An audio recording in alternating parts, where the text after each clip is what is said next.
Good morning, good afternoon, good evening, wherever you are in this fine world. Welcome to another race here in the Lali-Ho League. This is round one, and we have GoldenShocker versus Vitasia. I'm Infinite, and I'm joined by the most professional Martin Borglock. How are you doing, Martin? Most professional. I don't have words. And Phineas, how are you today? It is going to be it is great. We have a starting cane, so I expect very good things from this seed. Yeah, I would say so. Looking at what is that number 4 object? I can't read that. What is that? What happened? It would appear it says defeat Valvalis. So oh no, I was looking at more of the objectives. Oh. So that really fine print. I can't. What happened? Hang on, let me see.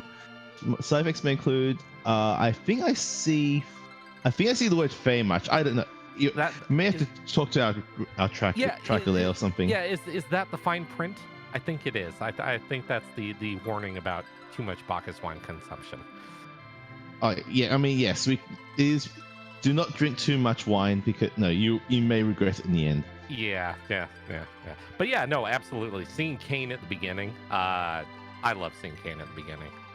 Wonderful, especially with that defeat Valvalis objective. No matter where you see Val, you kind of have a solution for that one. So that's true. And since we have the Dwarven kit, we also start with a Dwarven axe, so we also just get to straight up back where it came from the start. And also we get a strength ring as well, so that's even more damage right off the gate for our cane. Yeah, nice little power boost there. So some of the early game objectives that we might see, someone bopping into Mist Cave or something like that. Yeah, slightly powered up cane, albeit a little bit slow, still gonna get the job done. I mean, it doesn't have to be that slow. You don't actually need to equip him with the Dwarf Axe to begin with. You could just have him hold his whatever weapon he has, and then I was gonna say have him hold what, his starting item? A spear. Well, so for those who are unaware, the reason we're not sure what they're saying because for this flag set we have the Sea flag. So our characters will only start with a tier 1 to tier 3 weapon, and that's it. No armor, no armor. So that's bad for Edge, who would normally come in with 2 short swords, a black belt, and a bandana, and also a silver gauntlet. But not so bad for Yang when he just comes with a better claw potentially. And absolutely. That's pretty much it. I would almost say Fu as well. Obviously with Fu coming out of retirement, having Fu's entire kit mysteriously vanish into the ether and being left with a staff, a silver staff. That sometimes can be for what we're used to coming out of Fu, but it's still Fu. So now, the best Fu I like to see is when he's already backward glitch because he has a bow. There you go. Absolutely. And never know, that might come up against a Valvalis in the root spot if we decide to ditch Kane for whatever reason. Yeah, absolutely. So that other objective though, that number 5 objective, he could be useful, maybe. What are you talking about? Possibly. You mean things not being super dwarven people or non-dwarven people? I mean. Oh, hello. Oh well. So whoa. Whoa. Hey, we're off and running, and hey, guess what? Well, that's a start and a half, isn't it? Yeah. We found our objective number 4, and we have the pigtail, which will help with to turn that in. So wow, that is that. So much for having to find bosses, I guess. Yeah. All right, so we have a start. Yeah. Obviously, the question on everyone's mind currently is Yang coming with a Charm Claw right out of the gate? That's an important question. I mean, surely Charm Claw is the best claw. Just know, it has all those bonus to giants because we fight a lot of those, right? They can occur. I hear they do like hiding in treasure chests sometimes, so that can be a useful item. All right, so we're seeing around this GoldenShocker, doing the Baron start, whereas Vitasia doing Water Pass, mostly doing that because it is. Oh, hello, 80. Wow. Okay, so About Yeah, those so the reason objectives, Vitasia's Infinius. About yeah, those yeah. objectives. Yeah. Yeah. Interesting. Yeah. Oh, a crystal ring on Vitasia's side of the field. That is an amazing pickup. Just +5 agility, bonus against dragons, but more importantly, +5 agility. Yeah, it's a great early game item. Usually, not that we're ever going to get into, agility, black magic, or anything like that. But as far as the overworld is concerned, the faster you are, the better off you are. So anything that's plus agility, always a welcome find. Yes, exactly. And we're actually also finding some pretty good gear in Warrior Pass. I did see a good defensive item in the Dragoon armor for Arcane. Mm-hmm. So there's also in the back there's a light sword. Yeah, light sword. I think we've also got some karate gi for Yang to wear, because I believe that's what he normally starts with. So this is a very interesting start. Yeah, I was gonna say, that's a great part about the racing is, you expect to, all right, you have this rotation that you normally do. You kind of have a plan in your mind, and then it's completely turned on its head by, all right, well, there's an objective in front of me. Here's part of an objective in my hand, and there's the other objective literally 60 seconds in the Baron Inn. Now what do you do? Yeah. Actually, so you'd be disappointed that it was a poison claw. It looks like it was a poison claw that was in the starting item. Not a. That's more Yang. I mean, I believe that's a second charm claw at the poison claw server. So that's neat. I'm not complaining. A full physical to him early. Yeah, you can. Yeah, Yang's a little. Needs a little equipment at the beginning, because of how well he scales with levels, which you don't have. But I mean, I'm okay full physical team to start with. Could I tempt you, however, Martin, with a video? Because on GoldenShocker's side of the field, he has picked up a Leviathan Summit in the Dancing Treasury. Ooh, that could be useful. Now, I know obviously with agility being agility, a lot of people leave Radia sadly on the ground, not moving. But Leviathan is a very tempting item to possibly change your mind on that one.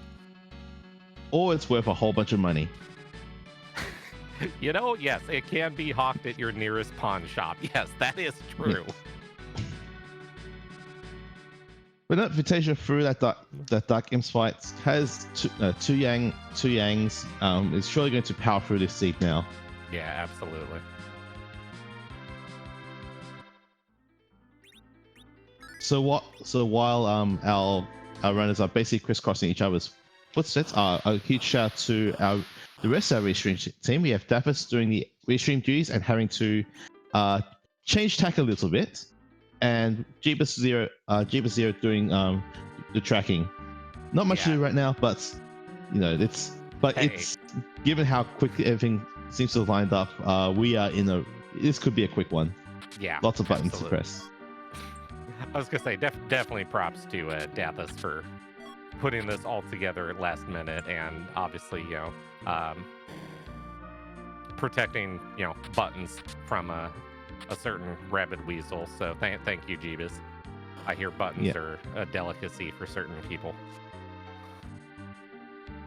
Oh, I think I've got some chocolate buttons in the house somewhere. Don't say that. That's a bad idea. Okay. Oh, I went.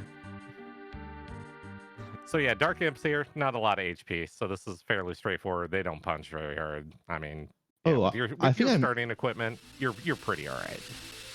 Actually, I think I missed that when GoldenShocker loses Damsey, but Vitasia just picked up, I believe, was an Aegis shield in the Damsey level 2. That's also a very good pickup, because it protects against mages, so very good against Asura, against Baron guards. Just having that, covering that. Go ahead. Yeah, I was gonna say covering that wings is very good. Yeah, a certain trio of ladies as well. If you find them in the wrong spot, that can definitely save you some pain. Yes, those ladies in the wrong spot do hurt a lot. Yes, they I do. have I have underestimated significantly at my own peril. It's cost me mini a race because I thought, oh, that should be fine. No, it is pain. I mean, but that's racing, right? I mean, if you're Yeah. not learning something from every seed that you run, there's nobody out there that's seen it all. Okay, maybe there's somebody out there that's seen it all, but most of it, Yeah. yeah, you learn some very interesting things playing this game. So Yes. Well, that was a quarter leg. And speaking of mage resistances, I believe I think it's Rubicon in that form actually is a mage. I believe so. And just a big bomb for that, yeah, which yeah, not a great reward Yeah. though. Meanwhile, GoldenShocker is actually fading Antlion. Hey, are you sure we don't have PK on this stream? I'm gonna confused. say that's an uncommon play unless you're looking at a certain individual. So we apologize. The prior racers may be bleeding through and influencing. We've crossed the stream successfully.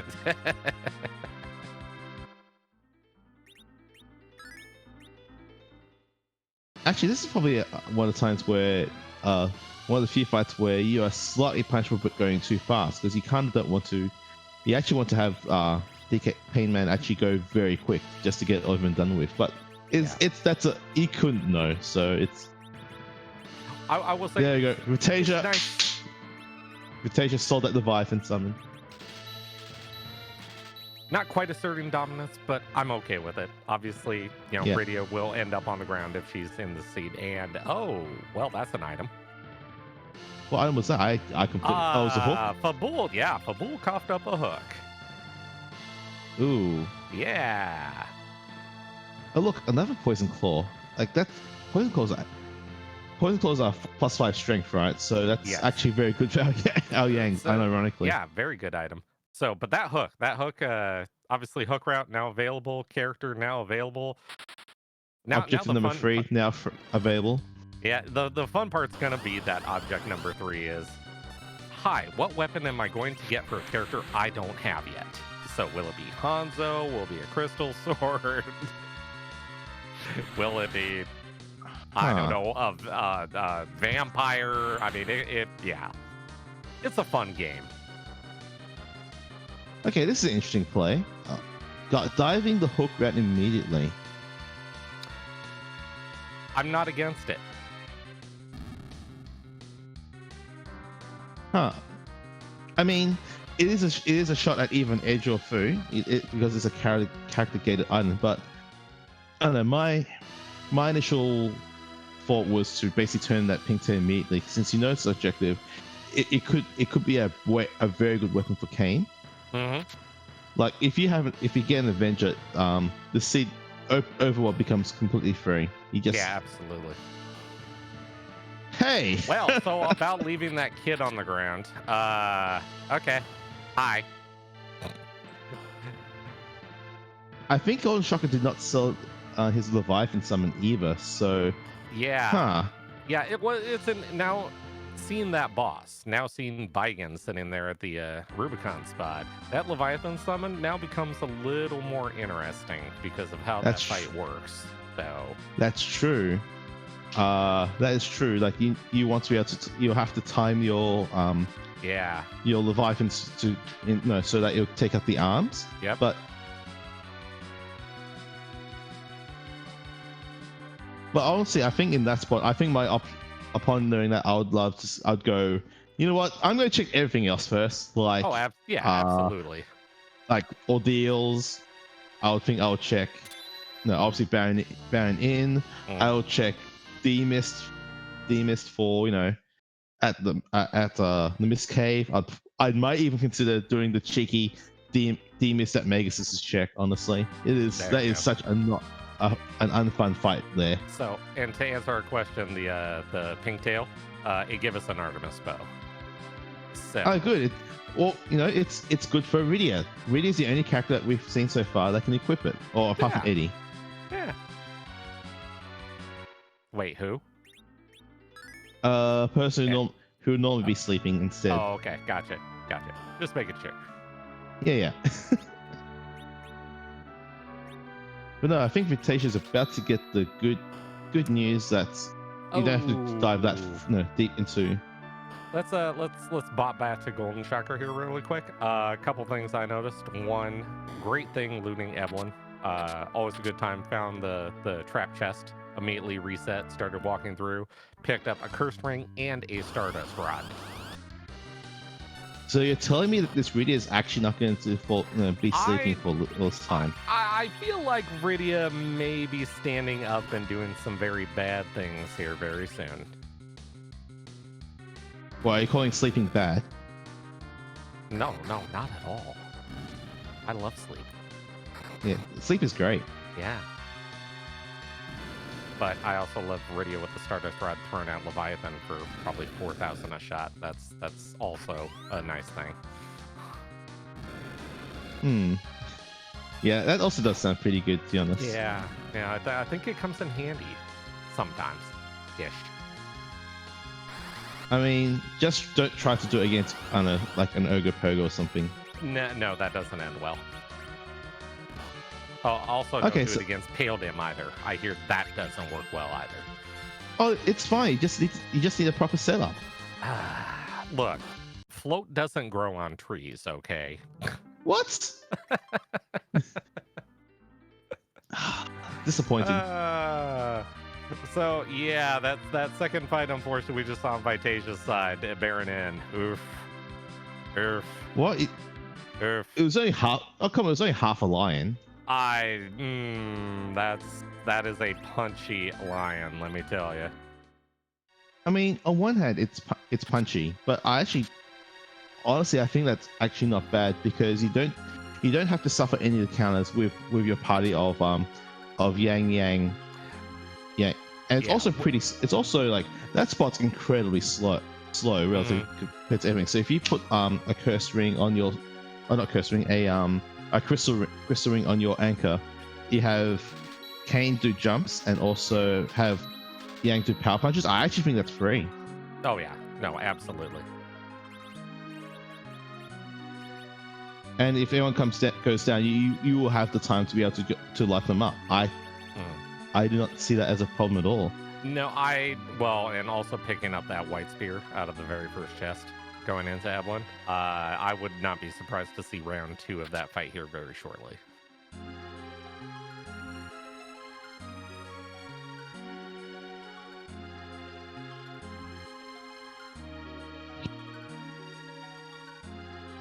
So it looks like Shocker went back to remedy the fading of the antlion spot. And on Vitasia's side, imminent regret coming here in about 3, 2, 1, yep.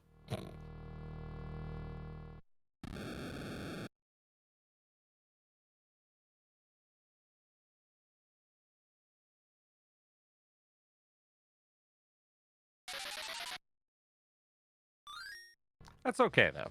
That's okay. It's a lot of this game has to do with, being able to pivot and modify your strats based on, hey, what you see, what character is there.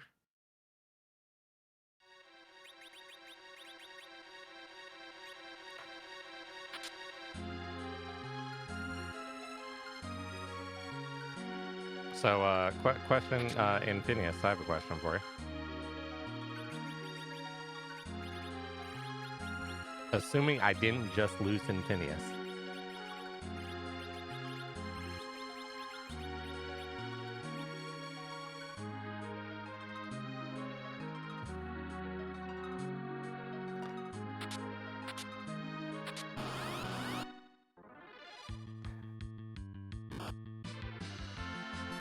Oh, hello everybody. Hey! Looks like we're having a few technical difficulties on Infinius side, so I will be jumping in for a little bit.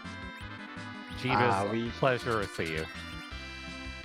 Pleasure's all mine, Martin. Yeah. How goes the button pushing?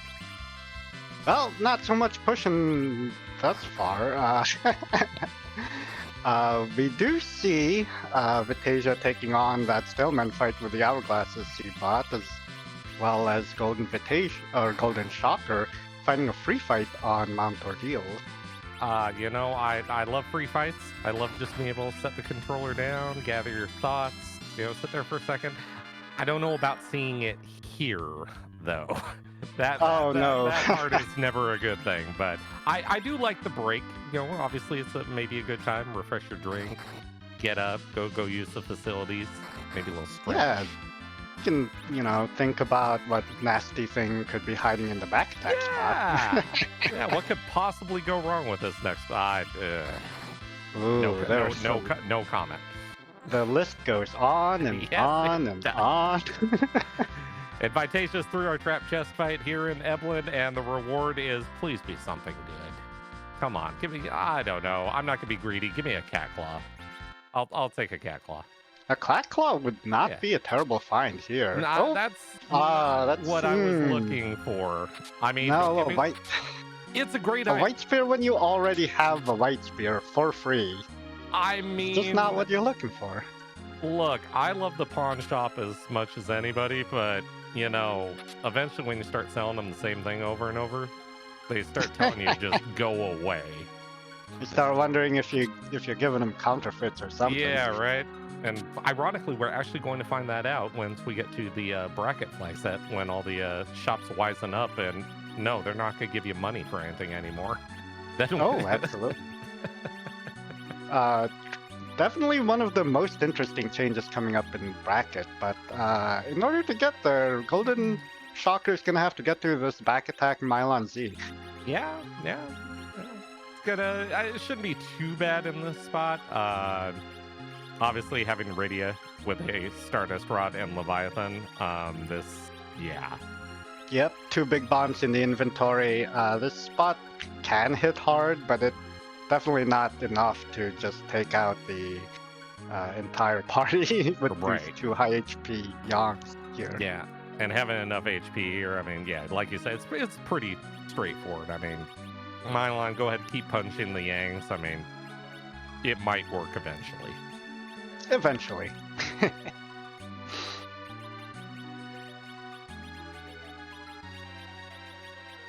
So looks like Vitasia is currently fading the dreaded inventory boss, cleaning up. Can't say I've ever done that before. So he has quite a bit of cash in his pockets now. I'll say this: in this flag set, cash is not a bad thing, because those hourglasses and sirens and they don't come cheap. Oh no, absolutely not. And even though you do have T Wildish trap or chests in this flag set, it is possible to get underground with no weapons for your damage dealers, and in that case, having a whole lot of money can save you in a pinch. Yeah, absolutely. And obviously with C Neki being on, I mean, there's nothing ruder than, hey, here's an edge. Fantastic. Here's a charm claw start.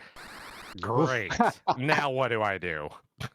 So, looks like the reward on top of ordeals, though, is a rat tail. So it looks like we're going to be going and visiting the old barter dwarf again and see what we can get for that one. Indeed, GoldenShocker is going to get a bit of efficiency play here by turning in both tails at once. I do believe he has not yet turned in the pink tail, so he'll be very happy to see that rat tail. Yeah, absolutely. It looks like on Vitasia's side doing a little bit of an interesting play here, actually going to Castle Eblin and doing some looting. I honestly have to wonder what he's looking to find here. That Elven Bow is certainly going to be nice. It has bonus damage against mages and is one of the higher accuracy bows, so Radia could actually use it in a pinch.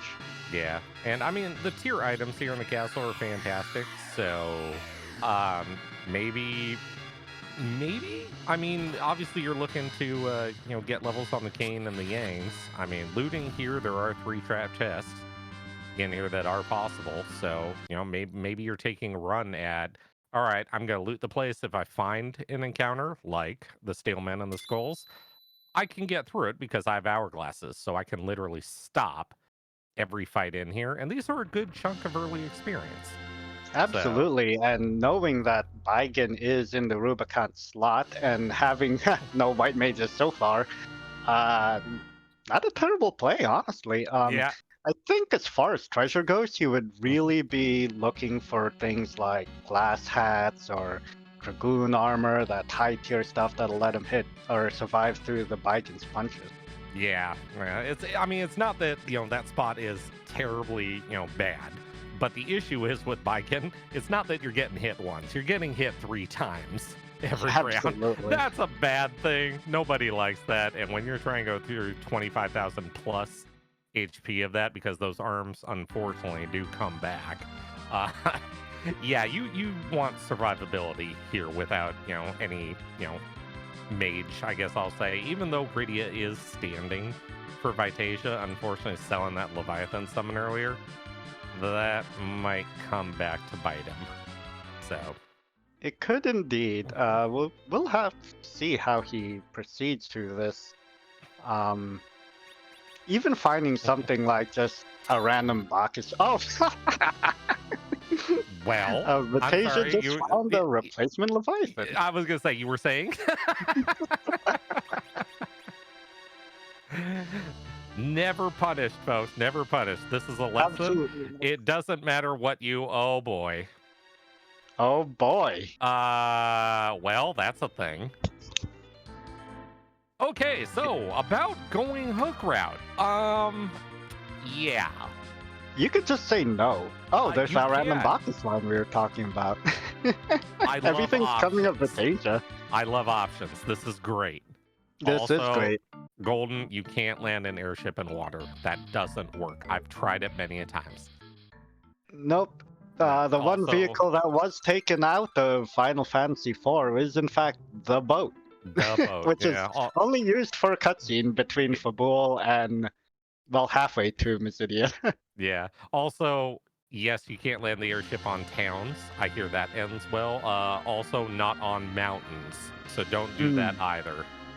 Oh, and definitely try not to land in forests, which I believe Troya will be very displeased if you do that. Yeah, that's unfortunately when you decide to park a whale there. Sometimes that training school has been rebuilt more times than I like to admit. So I really feel bad for location in that one. Yeah, they say the remnants of earlier airships are stuck in the towers of Troya. Just kind of lying there. But looks like we're going to the moon.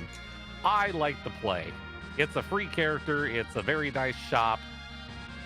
We're hoping maybe sirens are up there. Maybe we get a peek at the Cave of Value. Maybe we look at Pale Dim. Absolutely, and I'm not sure if GoldenShocker bought any of those hourglasses, but if he did, he could also take a peek in the hairdryer's chest, which is a lot of experience. Yeah, I love hairdryers. They're so much fun. Ooh. So, and for people exits are pretty good. Exits are very understated on how useful they are, because you'd be surprised the amount of time they save versus doing, a walk of shame out of Evelyn or Antlion or anything. It adds up. It does. It does indeed. Especially with no exit caster in this party. Well, maybe we'll get one here at the Crystal Palace. If I was GoldenShocker, I'd be hoping for any kind of white mage, any kind at all. Yep. A mop. Mops are acceptable. Tella right now, I'd actually be okay with a Tella. Tella would be great right now. Well, I mean, okay, power overwhelming. Sure, let's go. He can cast white magic? No. There are people that will argue that Cecil is a better white mage than Porum. I'd rather have Cecil doing very bad things with very large weapons than I would casting Cure 2. Oh, absolutely. He just... Well, the only good white magic spell he learns is really exit. Yeah. So... But yeah, it looks like we are going to spy the Cave of Value here. I love it. And because he bought exits, of course, we're looting it, and then we'll go take a peek. Indeed. Vitasia did manage to walk out of Murasame from that cave or Castle Eblon. Yep, the ogre chest. Yeah. Also, good chunk of experience there, too. So, you get some life glitching going on those ogres. Yeah, I mean, that's 12 to 14,000 experience. That'll help. Absolutely, and he should be able to have a much nicer time against that antlion in the Baron in 2 slot now. Yeah, that antlion's about to have a bad day. That is an octopus on the moon. I wouldn't take it. That's a very punchy octopus at the moon. The great part, you can slow it down eventually, but those first few swings are going to hurt. Oh, A absolutely. lot. Yeah, it would be way too much. Yeah, not nope. with illusions. I don't believe our runners have found any illusions in the shops. They are available in overworld shops in in S standard. Extremely expensive, of course, but their utility is very great, especially for the run of bosses we've seen this seed. Yeah, and also obviously, like you stated, not having a white mage. Yeah, it's kind of a problem. So, we've all run seeds like that before. It's like, do you need a white mage? Healing's nice. You have Rydia. You could get a Sura. It's 2/3 of a chance to work 100% of the time. It might fly. But, that's why Bacchus Wines and Illusions were invented. So you can just kind of, push that white mage off of the curb and... Absolutely. Vitasia cleaning up that antlion receives a life staff for his troubles. Not really what you're looking for here. I guess the real prize would be the fifth objective. There's no prize. There's no prize. It's a life staff and it's Ed. That's not a prize. That's true, but he is now one objective over GoldenShocker, but perhaps not for long, as GoldenShocker is going straight into Baron Inn. Yep. So this party composition is this is a thing. I would be worried if I was in their shoes. My only solace would be, I did all the checks and found no additional characters, so my opponent's in as bad a spot as I am. Yeah. Absolutely. So, and obviously we haven't even talked about the first fight on Hook Route either. We haven't even seen what's sitting there. That could also be a real treat. Indeed. It only has 6,000 HP, but that 6,000 HP looks kinda long when it's punching you for, around 1,000 per hit. Yeah, and literally getting 2-3 turns before you'd like, I'd like to move, please. I'd like a turn. No, you don't get it. No, you're just going to die. Yes. So, okay, look, game, I get it. I know you want us to use Ed. Don't give him a dancing dagger to start with. It's nice. It's what we all wish for, but no, that's not happening. Not in this seed where Vitasia actually has 2 Artemis bows. That's very nice. Unfortunately, he did put the bow in the wrong hand, which confers about 20% damage penalty. reduction. Yeah, penalty. Yeah. I'm not really sure how much he's going to attack with Edward, being that he's currently level 1 in the anchor position, no less. So, might be all right. That being said, that Artemis bow does increase agility, so it's not really going to work out the same way, or it might not work out the same way that Vitasia is expecting. Maybe he does realize that, and he's setting up for a very particular sort of arrangement. Right. Hard to say. But if he is going for low agility strats, that Artemis bow is not going to help. No. I will say if he's opening chests here, going through the before into those fights, he is looking for that quad Mad Ogre chest to get another nice little chunk of experience before this. So, and there it is. There it is. I expect an hourglass to be thrown here. There that goes. And now you can just sit back, make sure those 4 attacks, recover from those, and take out the ogres at your leisure. So. Yeah, not really much to say about this particular fight. I'm not sure if he found any anti-giant or anti-mage weapon. If those Yang started with a Charm Claw, he could use that. I don't think in this case. This is pretty much could be straightforward. Hey, kill one, throw a life potion on it, wash, rinse, repeat. Take your. I should remember this number. I've done this fight so many times. It's like 16,590 or something like that.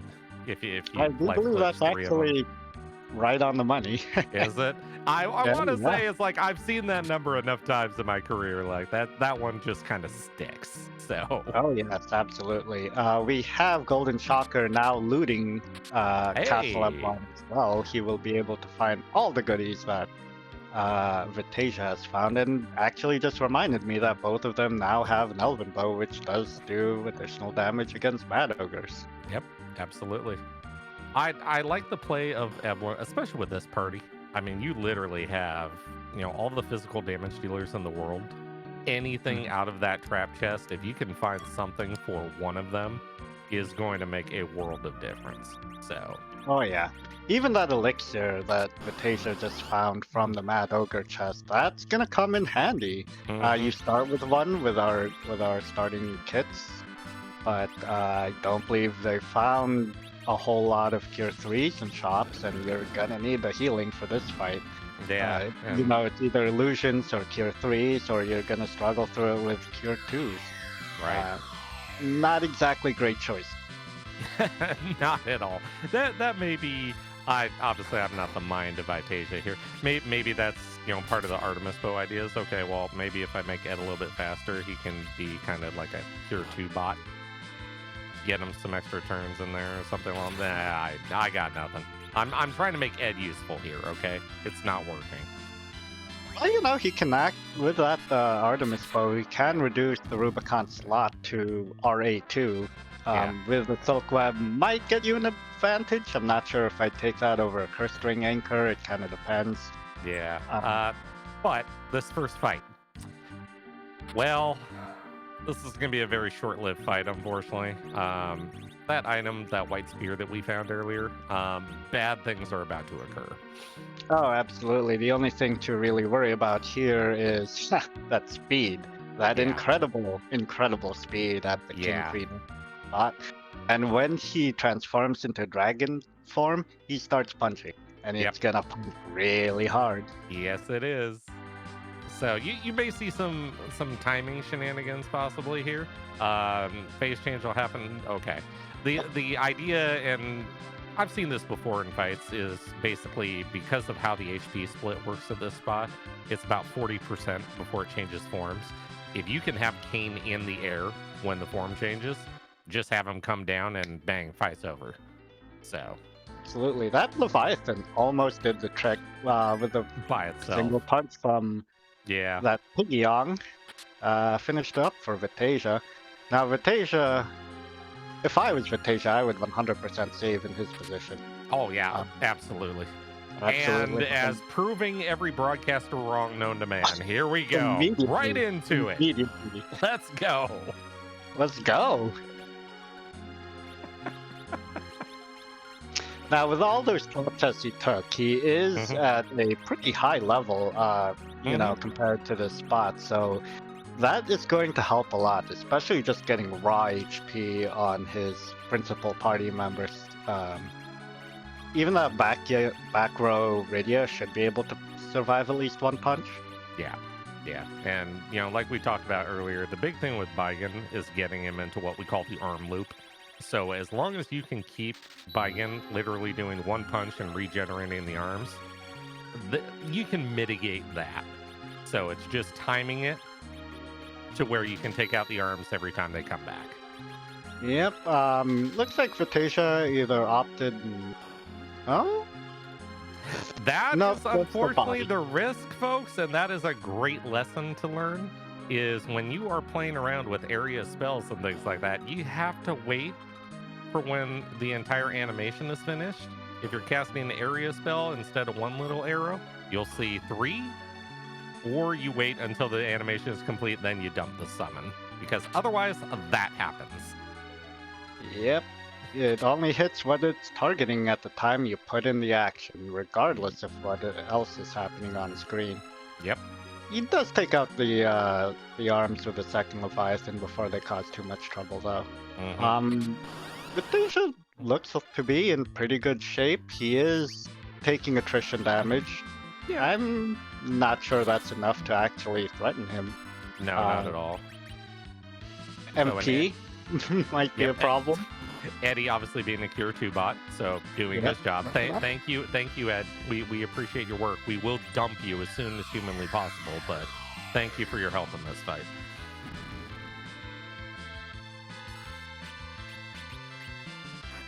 So what now? No, I would say there goes the body. Leviathan cleans it up, and this fight is over. That was that was a very clean fight at a not so nice spot. Absolutely, that was extremely clean. Going back and taking all those trap chests was 100% the play on Vitasia's side. Very astute of him to know that he needs the extra experience to make this simple, because even if you get a few hundred HP lower, or you go in there with bad armor, it can really punish you in that spot. So, yep. So I'll touch on really quick on that Baigen fight here in a second once we fall through the hole. The one advantage to Hook Rat, obviously we can spy the lower Babel tower boss, which is a bomb. So at least we know what's coming up there. Bad thing about Baigen, unfortunately, because he is a multi-targetable boss, you would think usually, okay, well, cool, I could just keep looping the arms and get a ton of experience from this. Baigen doesn't work that way. Those arms aren't worth anything. As you saw by the final number of that 25,209. In other fights that you come across, like the Mega Sisters, etc., so forth, if you loop the Mega Sisters and continue killing the front and the back one repeatedly, you can get a ton of experience via that fight, or the orbs via CPU. Baigen, I mean, unless you want to fight him for 8 hours, hey, you're more than entitled to it. There's better ways of doing that. So just keep that in mind. Absolutely. We see Vitasia immediately going to Tamra, looting up the armory. Our job dwarf is a government property inspector. I don't think people like that at all, that job. Like, it sounds very stale. I could talk about being a homeowner and getting that nice little green card in the mail where it tells you how much your house is worth, and you're like, I never let them in my house. How's my house worth more money? Yeah, property inspectors. It's magic. It's much like agility. Yes, it is magic. GoldenShocker is now going through his Dark Elf fight. Oh, Licky.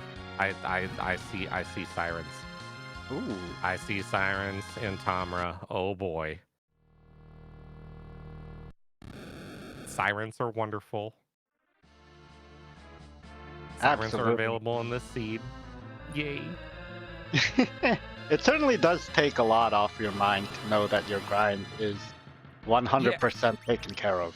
Yeah, exactly. It's not one of those where you have to force it by, going and fighting doors, or turning on encounters on, the Lunar Subterranean Floor 2 to go for fights, or whatever your flavor may be. Being able to force a rare encounter of your choice, whether it be an egg, a gold dragon, or otherwise, and get your XP that way it takes a load off your mind during a run.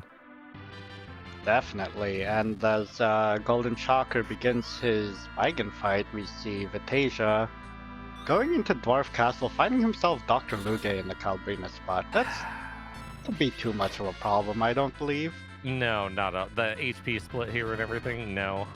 Hopefully you can kill fast enough to avoid old doctor dialogue and talking so much. But I mean, we'll see. Honestly, that Leviathan came out really quickly. I was gonna say, I feel like Vitasia probably flipped Ed to now be an anchor. I'm guessing that curse ring's now on Ed, which is why that came out so fast.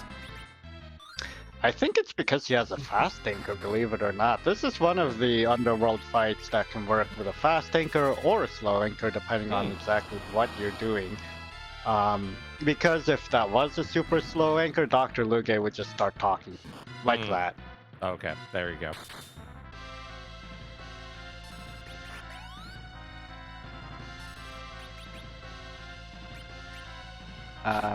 Just like Vitasia, GoldenShocker does appear to have his Baigen fight well in hand. He's holding on Ridia's action, waiting for that recovery, waiting very astutely for the multiple arrows, gonna get those arms down very nicely.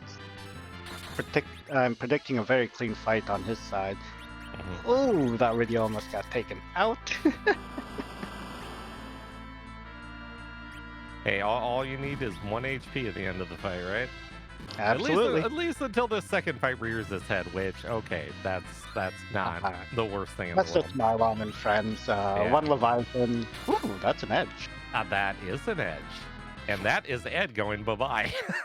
Hi, Ed. Oh, look at that. Thank you for your service. We appreciate you. Take care. Take care. Interesting setup on Vitasia's Edward, that Artemis bow with the cursed ring. Yeah, that was kind of a weird, okay, I don't know why you would want to go up and then down on agility. That's okay. It's like a net -5 agility, I believe, but it worked out really well on the first part of the Luge fight, so, you know, do as you do. Yeah, as long as it works, so. But on a Golden side, obviously having that light sword Cecil, I mean, that helps. That helps a lot in this fight, so. Absolutely. He just does way more damage than Yang will for a pretty long time, to be honest with you. Yang gains power as he gains levels. So the best you can do with his weapons are give him strength for extra multipliers and give him accuracy. Yep, absolutely. All right, so Golden's through. Hey, grabs the single chest up top. Does not peep the boss, though. So that would be a surprise to Golden when Golden goes to the top of the tower, so. It's true, but at least it wasn't, say, Demus. They already know where Val is. That's kind of the only two bosses to care about at the moment. Yeah. Oh, oh boy. Well, that spins two ways. Vitasia is going to be all sorts of excited going to the moon, and Golden's going to be all sorts of excited finishing Dwarf Castle. So. Absolutely. The only problem I see here is that Vitasia doesn't have a darkness crystal. That darkness crystal, I believe, came from Mount Ordeals. Yeah, Ordeals and turning in the rat tail. So we're gonna see how long Vitasia puts that one off for. So. And honestly, it could be a long time. Ordeals is one of the longest basic checks in the game, so if you can put it off and maybe just fade it completely, it is often to your advantage. But in a situation like this, he could find himself falling behind if GoldenShocker grabs that crystal sword early enough. Well, that's okay. That we may be putting off Dwarf Castle for a minute, you know, picking up a free Earth Crystal. There's a treasury out there, and we have a lot of characters that we would love to see some items for, so I would not be surprised to see a quick little detour up there to good old Toroya. Absolutely, and you know what? While you're up there, you might as well go see who the two characters are. I mean, you're still kind of hurting for a real white mage here, and there's 4 possible white mages. This flag set is distinct 10, so only 2 characters are going to be out of the seed. We have seen... How many characters have we seen? We have seen Ridian, Dodge, Cecil, Yang, Kane. So there's still 4 slots left for one of the Berserk casters. I was gonna say, I mean, not that to, say Porum would be a blessing right here, but Fu and Rosa obviously are still out there. So, I did see a bit of vanilla there, though, as Golden decided to peep the bosses in the march. That one on the left, that obviously didn't get rotated, so we'll just blame Gathas for that later. That's fine. Oh, hold on. Maybe it just got rotated so often that it ended up in the same spot it began, and it happens all the time. More often than we'd like to admit, right? Right. So, that Magus Sisters on the right, that's kind of a rough spot for Magus Sisters. It's not the highest magic spot in the game, but it is pretty strong. Yeah, it's gonna tickle a bit. So without the raw HP or some kind of elemental protection armor to get through that, mage killing weapons. I'd say, you know what, later we'll come back for that, or maybe never. Now on Golden side, obviously we're gonna see probably a little bit of maybe a couple eggs here just to get the levels up a bit before we continue. I'm not against this. I have no problem with this. Obviously, a lot of these characters, they get better with levels. So, you know, throwing 1, 2 out there, get yourself a few extra levels before you go play around in Dwarf Castle or otherwise. I'm for that. Yeah, I love the play. The biggest danger here is overgrinding. You don't really want to get to Z levels this early in the game with less than 10 key items. Because you might get 10 key items on the way to go mode, and then you'd have a shorter grind at the end. But 1 or 2 to get you started, get you through the mid game, you know. Yeah, just a little idea. Flavor, you know. I got no problem with flavor. So absolutely. So on Vitasia's side, looks like went and said hi to a lazy punch mage in bed. Probably gonna go tell on him now. But he is gonna find out what Sheila One has on offer. Back to your point about obviously D.Mist and Val and fading ordeals. That's unfortunately one of the really nasty parts about having like, hey, here's your free boss right at the beginning of the game, is that, you know, without Cecil, without needing to get Tella online, you're absolutely right about ordeals. Like it's long. It's 3 bosses you have to sit through for 1 key item. Unless you probably have one of those characters, you don't really like want to go up. Like there's more things you could be doing.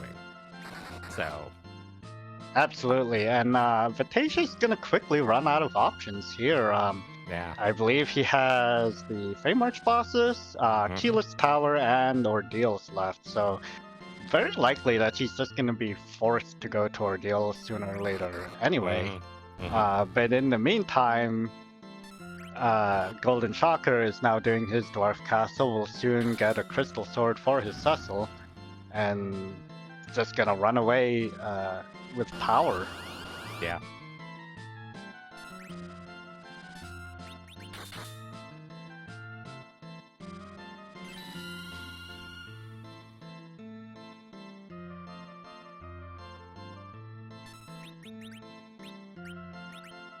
Vitasia checking the item shops here in Taroya. Never a bad thing. Obviously, you know, finding obviously already bought and Silk Webs, but still finding things, you know, a 10 stack of heal potions. Always a useful item. Absolutely. Look, once again, we have no white mage, and the only person who can heal is Cecil, which he does not have. So, you know. I mean, sometimes you just gotta wing it. It's like, if I don't have a white mage, I can mix one. Just give me a few ingredients and I'll make it work somehow.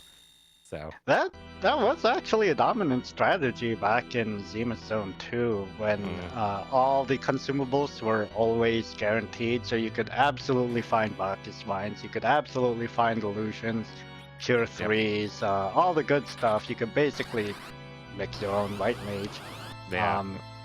To the point where white mages were kind of not as great as they are in the current meta. Right, you know, sit there with, you know, an obscenely power overwhelming party and then just pick and choose, okay, who's playing the white mage in this fight, and just here you go, here's your item bot for this fight. The other 4 will go do things. So. Yep. And by do things we mean take 1 illusion, take 1 Bacchus, call me in the next boss fight. Yeah, pretty much. All right, treasury time. What do we have? Let's see here. This is okay. All right, that's about the decent thing. Okay, we have a white mage. Kind of. 2/3 of one. Ish. Definitely ish. Definitely ish. Yeah, definitely. Also, by the way, for anybody watching this, never a problem when you have the inventory boss appear in the treasury. It's okay. We forgive you. Find me one person who's never found or never gotten the inventory boss in the middle of a treasury run. I guess I'll call him a liar. Absolutely. 100%. So yeah, no, definitely some decent items there. You know, defense sword for Kane. You know, that's widely considered his best weapon. So between that and Ashura for Rydia, I mean, there was the power shirts. There was a couple golden apples. You know, Vitasia's not really hurting for money. You might as well feed them to your little summoner here, so she can actually survive anything in the later game. What do we have here? A comment from the chat. The trick is to loot nothing until the treasury. Oh, I thought the trick was to just start with the earth crystal. Then you don't have to worry about it. I've been doing it wrong my entire career. If you have, then so have I. Oh well. We have Vitasia going up the Tower of Zot, gonna find himself 2 bosses, 2 characters, 1 key item. Yep. At the level of power he has, these mostly won't be a problem. This second slot, it has absurdly high magic power. So, you know, something like Golbez, something like Wyvern is going to be a problem. Magus Sisters are already out of the picture. Leviathan's out of the picture. Other than that, not too much to worry about. The first slot is incredibly slow and only has 8,000 HP or 9,000 HP or something like that. Yeah, ish. Split the difference. Let's just call it 85 and we'll call it a day. Sure. So, well, that's, so about everything you just said. I don't think any of it matters now. Nope. It's a water hack. You just hit that 3 times and it, goes down. Anna, I'm sorry we left your husband down Dwarf Castle. I'm sorry he's down there. Go, have fun. Good luck. Absolutely. The funny thing is too, is like that crystal sword that's been sitting in his inventory still didn't actually matter. Because you know, this damage doesn't matter in this fight. Nope. Not at all. So, Shocker, on the other hand, I did notice Shocker picked up a pair of middle swords from the shop in Dwarf Castle. So, Edge, not quite online, but I mean, Edge can still do Edge things. So, that's not a bad thing. But that crystal sword, Cecil, if you're not leaning on that, i.e., sitting back and watching Cecil go burr, there's something wrong. Well, that's something wrong. Might be a lack of Berserk, honestly, because I don't think we've seen Bacchus Wines. I don't think we've seen any white mages, and every gated shop has been checked at this point. So if there were Bacchus Wines, well, there's always Bacchus Wines. The trick is sometimes you just got to go steal them. Ooh, and they can be found. That is absolutely true. Yeah. Now, both of our runners have done the 2 Mad Ogre chests from which you could steal Bacchus Wines. However, you can just go into Cave Magnus and, you know, siren yourself up a regular ogre on, I believe it's the last floor before the crystal room. It is. And because it's such an... Hi. How you doing? Good morning. Oh no! And nobody faded that one. Sorry. I was talking while I was, just doing some practice. It's like, I would love to really see a break damage limit in this game, just to see what that really does at certain spots, and just be like, here you go. Here's like 40,000 damage. Like, how am I supposed to survive that? Like, really?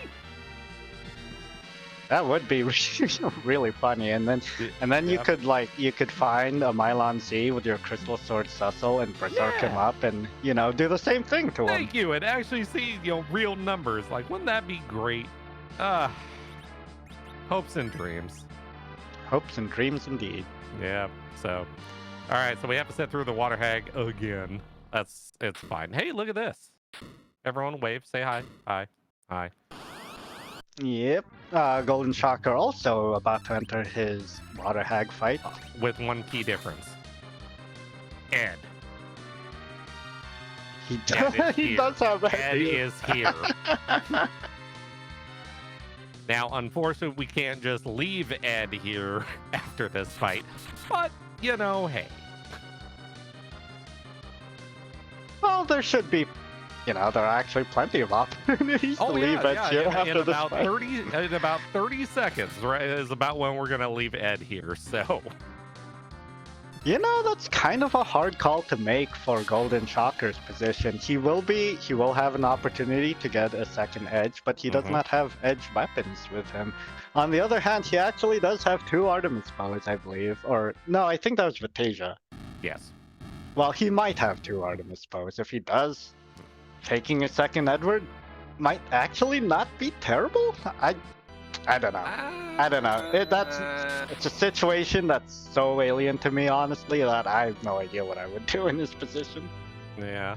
I just, unfortunately, I feel like somewhere in me, and we're going to find out on Golden's side here in a second, if we're going to literally just see a replay of what Vitasia just went through. I certainly hope not, because he has managed to close the gap quite nicely. Vitasia about to enter round 2 with Wyvern. We'll see if he gets that Star Veil off.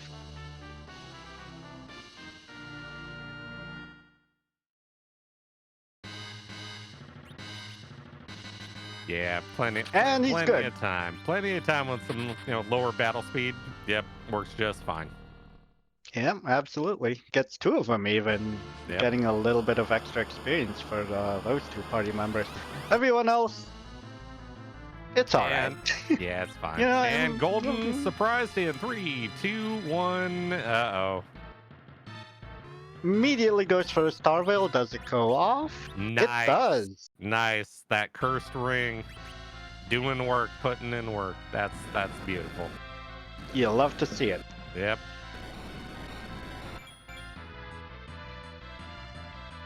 That is a legitimate time save right there, so. Absolutely. When you get into a fight like the second slot of Baron. Oh, shoot, I just missed whatever Vitasia did. It was a Luca key. Yes. So, but no, yeah, to your point, I mean, I think we probably all, even, starting out, veterans, whatever it may be, that second spot in Baron, second spot in Zot, where it's like, or the second spot in Dwarf Castle, where it's like, oh, great, okay, all right, I'm ready. Oh, look, it's the Lunar Sparkle. Oh, God. And then you just see it right in front of you, and you're like, oh. And then the Blarg comes, and then you're dead. And yep, absolutely. Yeah, being able to react to that one and be like, eek, and get a Star Veil off, that's great. So, but Vitasia's side, going up ordeals. So, he's not going to have any kind of problem with these bosses. Oh no. He will eventually get his Rat Tail. He'll be able to get his Darkness Crystal. If he chooses to go to the moon, he will have a Crystal Sword Sussex. Having kept the Crystal Sword, I think it'd be a perfectly fair play to go up there just for a character check. Maybe he even wants to stay up there with the Sirens and Hourglasses and just say, let's clear the moon. Let's not even worry about the Luke. Yeah, and obviously with like gold dragons and things up there, I mean, but also once again we're at that 10 key item discussion where it's like, okay, yeah, you could go start popping bosses and things of that nature. What's left for you, I guess, on Earth is the question. You have what? The Fey March, you have Luca Key, you have Fey March, you have the Luca Key, you have Keyless Tower, or you have the entire moon. And it's like, it'd be interesting to see which way that one goes. Yeah, each of those kind of checks are a pretty decent investment in time. The Sealed Cave, as GoldenShocker is checking, is probably the easiest one if it's a whiff. Because if it's a whiff, you just reset right out and no harm, no foul. You see the key item first. You check the boss for Demus, and then if neither valuable, you just leave. Yep, just leave. Yeah, pretty straightforward. So, you know, I walk it out.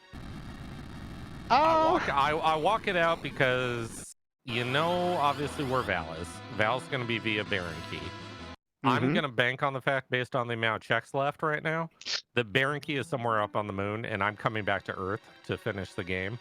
And at that point, I don't want to go do the walk of shame back down the lunar subterranean, so I keep the pass. But absolutely.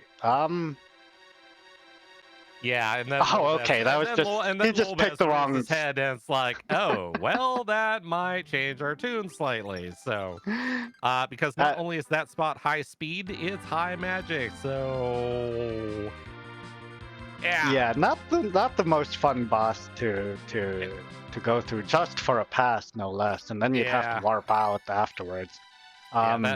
If it was anything else, I think I would agree with you. Seeing the key items that we've found so far, you have to almost assume that you're gonna go to the moon, find a key item, go back to Earth to do a check, and the pass would just help so much with that. Right, and it's where you're calculating like, okay, all right, so the pass is gonna save me the entire walk down, so it's probably gonna save you 2-3 minutes.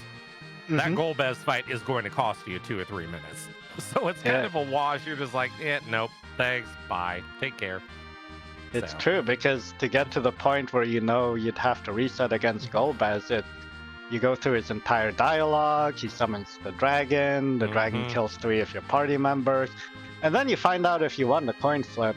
That's assuming you don't have a crystal ring equipped. I do believe our runners have found crystal rings. But then the dragon just might eat them, because none of them have found ribbons as far as I remember. Not that I have seen, no. So, yeah. Vitasia, we're rewarded with darkness. GoldenShocker, we're going to see doing just how much tower. Yep, we're going to see how much a crystal sword can do to a bomb. And if the little bombs come out to play, well, we got that one covered too. Yeah, this is not a terribly hard boss. It doesn't hit that hard. Nope. Even for its location, it really doesn't hit that hard. It's not terribly fast. As we see, he's just getting multiple turns before Mom Bomb even starts acting. Yep. A steady diet of crystal swords, some other swords, virus. We may not even see the second phase based on the damage numbers we're seeing here. If you can push past the explosion, which I believe is like in the neighborhood of 9,000 to 10,000 extra HP, you don't have to deal with the little bomblets that come out. So I think we might be okay here. It's gonna be kind of tight. As usual, the biggest thing is if he had Berserk, he would absolutely not see that second phase. But in this case, he has to nuke it kind of hard. Yeah. There's the exploding message already. There it is. Oh, there he is. There it is. Yep. That Crystal Sword Cecil. Turns out to be a nuke. I'm sorry. You know, just leaving Crystal Sword Cecil for any reason, it's like in this flag set. Why? With those numbers? No. No, even if not, I mean, he's still a great cover tank. There's so many great things. And the only downfall to him is turned off in this flag set. So without vanilla agility, Cecil's not your problem. So he's like 100% given, like, yes, come, do damage, please. Here, let me help you do damage. Let me take the damage for you, and then deal damage. So, Vitasia gonna do the peak, gonna get the pass. So we'll see how fast that reset flies afterwards.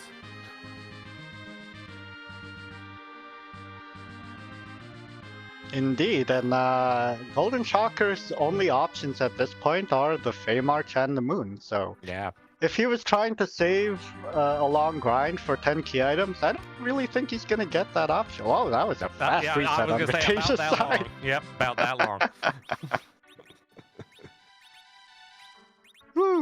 Sometimes it takes a second to process. It's kind of like when you see Wyvern. It's like, Wyvern, and then your brain's like, okay, Starveil.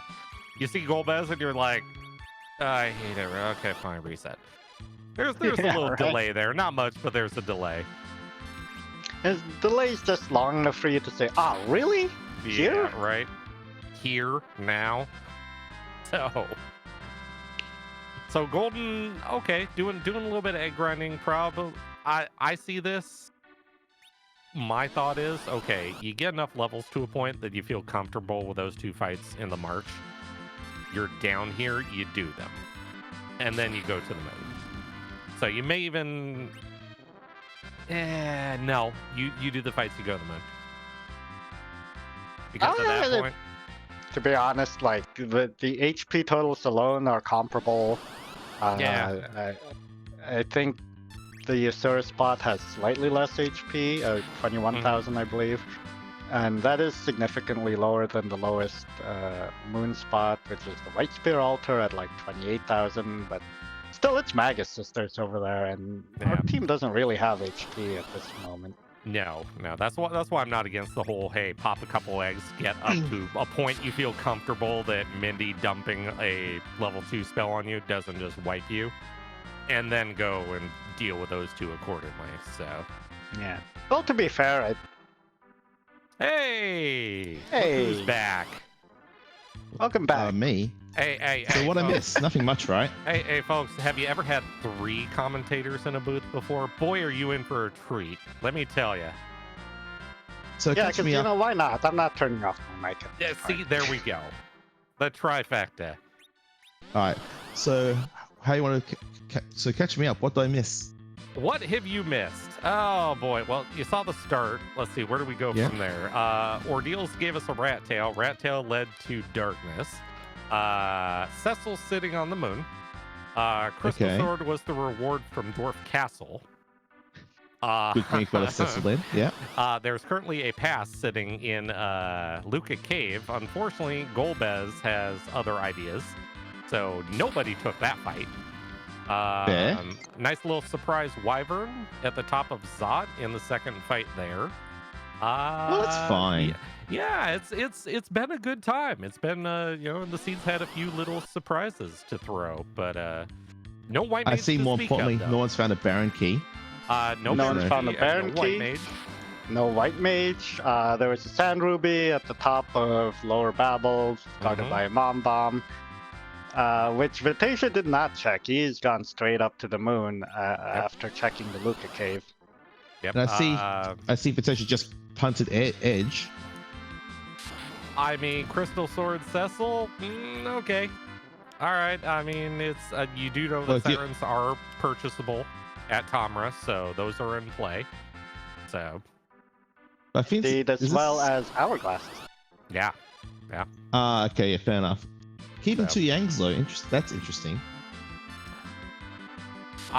With the levels, I'm not surprised. I mean, the edge weaponry hasn't been really up to snuff. I mean, I believe we saw Murasame, and I think that's been about it so far this seed. So yep. Yeah. Leviathan is currently sitting vanilla. Megas is sitting at the Ashura spot. Ew. And a lot of eggs. A lot of eggs have been unfortunate fates. So yeah, that about catches you up. Okay, so we had looks like we had a hook rat. Who was? We know who was at the everyone's favorite King Queen spot.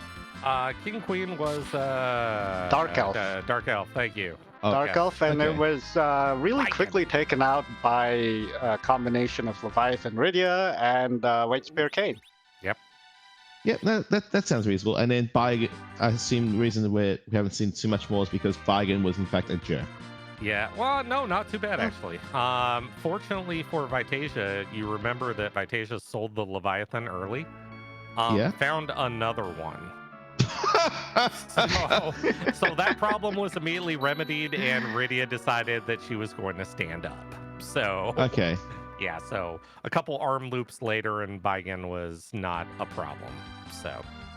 Yep, both racers decided to take all the trap chests that aren't Flame Dog on the overworld, got themselves a pretty good chunk of experience in preparation for that bike, and totally the right play. Both racers managed to get him down in one fight.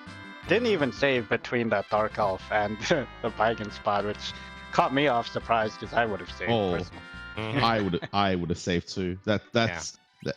Hey, bold play, but it paid off. So Yeah. Oh, I love it. I love like it so much. The one thing for Golden probably got through a little bit easier on the Baigan fight. Golden went and did ordeals early, and went up, visited Darkness, and got Cecil, and had a light sword Cecil for that fight. So damage output a little bit better on Golden's side, and because the Crystal Sword was in Dwarf Castle, has had a bit of an easier time on the Underworld. Vitasia faded ordeals until 10 minutes ago. So right, yeah. So in terms of like a quote-unquote lead, it looks like GoldenShocker's done a little bit more because he has the Sand Ruby, but and I think in terms of levels, looks like he's just a bit ahead because he got started grinding on that Cecil a lot earlier. So it's interesting because I wouldn't say anyone's that far ahead, but no, just different routing. It looks like at this point. So basically, it's like we were talking before you just showed up about Golden, and it's like, all right, you're down here, you're getting levels via eggs. Do you go do the 2 bosses in the march, or do you go straight to the moon? So, and I think our question is just answered by where, so I agree with this because at this point, if it's not here, you're going to the moon and your answer is up there. So, he did quite a few eggs. He should have no problem taking out either of these. Adasura, Vanilla Leviathan, which is basically nothing, let's be real. Just a big pile of HP at this point. So have we seen Bacchus wines then? No, we are they for sale? Not. No. Oh, no Bacchus wines, no white mages, no nothing. So we still no black mages except for this one lonely Rydia. Yeah, I believe we have seen all the dupes that we need to get to our character limits. So the next 4 characters available are going to all be different.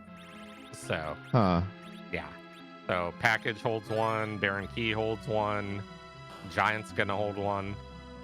Yeah. Oh, that's technically, if they were counting, I'm pretty sure that means the Sand Ruby is holding 1. So your White Mage may be sitting at the Sand Ruby right now. I'm surprised that in that case, I'm surprised that no one checked, that GoldenShocker didn't check it now, if you have it. Well, the Sand Ruby was at the top of the tower. So if you're down here and literally your last thing to do is the Fey March, I don't disagree with throwing out the couple eggs and then coming and do this and maybe checking Sand Ruby.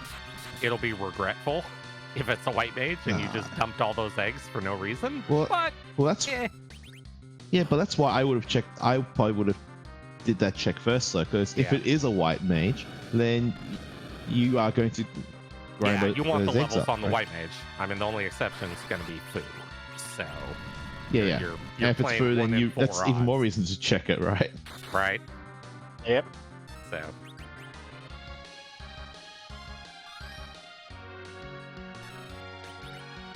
We have GoldenShocker taking on this Magus Sisters fight.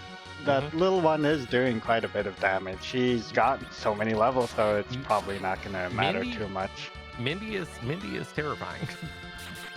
Yeah, Mindy's the scary one of the lot here. Like given that Asura is only physical, so the rule of Final Fantasy, if it only does of FE, if the spot normally does only one thing, it's really good at the other thing it normally doesn't do. Yeah. No, anybody that's played Final Fantasy X and has seen Mindy and Passato and that summon knows exactly how bad Mindy is. So yeah, if you can get rid of Mindy, get rid of Mindy. So well, we've got a spoon. Yeah, and guess who still has a head? Okay. Well, would you give him levels though to make use of that spoon, given that you've already done your grinding? No, because Bacchus won. No? Well, okay, so here. This is Bacchus. You know what? I keep Ed under one condition. Mm-hmm. If Sand Ruby is Fu. I would. Fair. I would do it. I would get levels for Ed. I put the spoon on him, and I let him and Cecil go burr. Yeah, actually, no, that's fair. Like Yeah. at Yeah, that that's point, fair. you just punt Ridio at that point, right? Yeah, and just go straight physical, overwhelming, and yeah, nothing's getting in my way anymore. All right. Speaking of fun, quote unquote, fun fights, this Octoman is actually at the Cave Value spot. Kind of awkward considering, you know, actually resistant to Holy of all things, so that Cecil's not going to do as much damage there, but just a few punches and Octoman will slow down. 2/3 of the time it works 100% of the time. We just hate that other third. Yeah. Right there. 2/3 of the time works every time. It hurts so much too because even the Cure 3 will fully heal your party no matter. Yeah. And yes, that's our white mage currently. That was found in the Troya treasury. So. Oh no. 2 for 2. Yeah. It's fine. It's okay. So yeah, Honestly, I think I wouldn't even bother at this point. Honestly. No, seriously, I don't think I'd bother. Right? Like, I think The Octoman? Octoman is slow enough at the moment that it shouldn't matter. Yeah. Yeah. If it kills anyone, you can throw a life potion. Let's see. Yeah. Okay. Oh, there we just go. get this. Hey, third time. There we go. Look, it worked first try. First try. All right.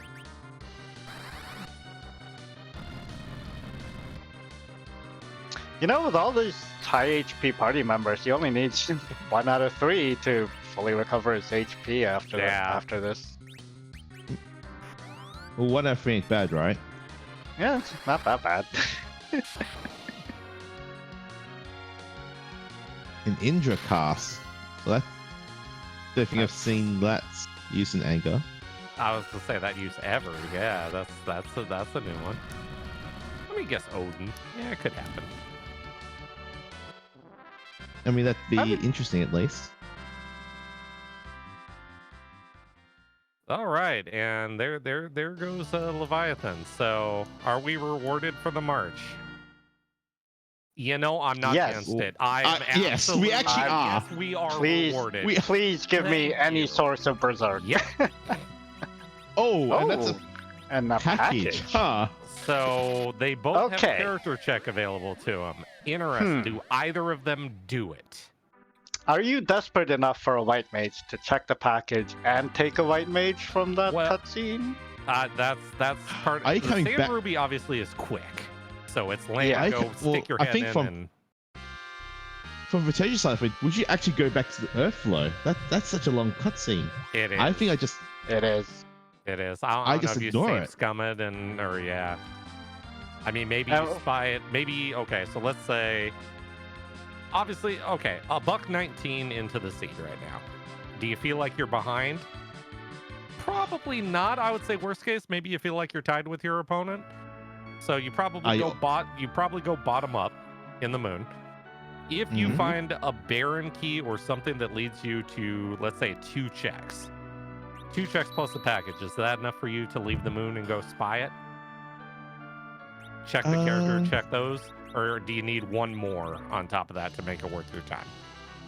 So hard to say. I think at this point I would bank on the moon having at least 3 key items, honestly. Because, I mean, obviously, Baron key is going to get you Val, because we know Val's there. It gets you the key item. It gets you that character check, plus the other one you're currently holding on to. I don't know. That's a... I think it's hard to say. I would say Baron Key plus something, like Baron Key plus Pan, probably would get me off the moon and go check. Oh, has no one actually done Earth Crystal? Like they've checked it, but have they actually beaten it? Cold? Yes. Yeah. Both of them have beaten Earth Crystal. It led to what did it lead to again? Was it the Luca key? Luca. Yeah, it was the Luca key. Right. Okay. Yeah, I feel like given what's given all the shopping that GoldenShocker's doing, I feel like Vitasia is in the lead, but not by much. Like that Avenger is going to catch things up really quickly. So Yeah, depending it's on- gonna depend really hard on where exactly all of the key items end up being. That Ugh. Oh. a You know very what? large wall, but at the same time, I mean, it's gonna take a little while, but you can do it. I don't think that's gonna be too bad. No, His it's- frontline fighters have a lot of HP. yeah. I mean, it's And it sure will 42,000 cure that HP all up. of, you know, you should be able to handle it. It's just gonna take a minute Yeah, without the it's fine. So It's gonna take a while. He might even hit the crush phase, to be honest with you. let's see. 3, 6, 9, 12. No, it won't get that far. No. No. He's getting in a lot more actions than I thought he would be. Yeah. That I don't think that's a curse string rid yet. It's kind of hard for me to tell. Well, that was a lot of damage for Leviathan where summon. is- So that was like Yeah. 4k, 4 5k. There's no way that's cursed. Well, he also has a Stardust Rod. I mean, Stardust Sword just means it cancels out the curse ring, right? So that'd be Exactly, base. So you're still at that power. So yeah. Yeah, that, like I don't think normally. I'm pretty sure it's normally like 3 to 4 for Leviathan. To be honest with you, I don't really use Rydia, so I mean, I'm it's fair. gonna go with your I mean, I feel- assessment here. I feel like most people say I normally don't use Rydia, right? I mean, no, it's a corner case, like.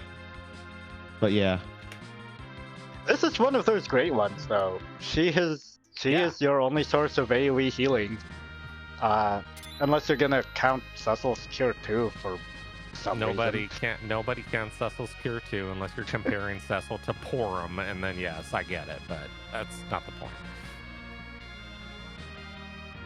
And even Porum eventually learns Cure 3. Keyword eventually. Eventually. Way too late. Eventually. Way too yes. late. Yeah. But she does learn it. hmm So and down goes a wall. Are we rewarded? yes, Baron yeah. Key. All That right. is okay. Now that's the half question of is, do you save Scum Lat? No. Oh, actually, you can't not save Scum. Like, do you go back to No, Earth just for I Lat? don't. No, I Just don't. for that? No, I check Plague and I check. Wow, not even save. Oh, he's going for it. straight out. See, I think Okay. I think I like this actually. Like, you don't have a white mage. Like, unless you find like how many, depends on how many free fights are available. There's not that many left. No, but here's my issue though. You don't have either part of the forge, so literally you're banking on this being the harp to finish the game. It could Or be at both least- pieces I of the don't like forge. about it. It could like you're so sure. Like, you remember, there's still have Tower Key. There's still a pan out there, so you still have 2 checks Yeah. potential there. You know, so it's not. So it's not a ridiculous play. It's bold, Yeah. but it's not ridiculous. I mean, you're basically banking on the fact. Also, I that assume no the- Demus, right? So no Demus. No found, one's so... seen Demus. No. No. So you're banking on obviously the trash can and Baron either having the harp or something that leads to. So what? Tower. Well, Key you and- also have the lower throne, which is Yeah, a you have open summon spot. check. Yeah. So basically, you're assuming D.Miss is in there somewhere, or this is going to be a pan, tower key, or harp versus the rest of the moon. That's the part where I'm like, yeah. The part that makes And me Vitasia not also terribly has not hate done the this march. play.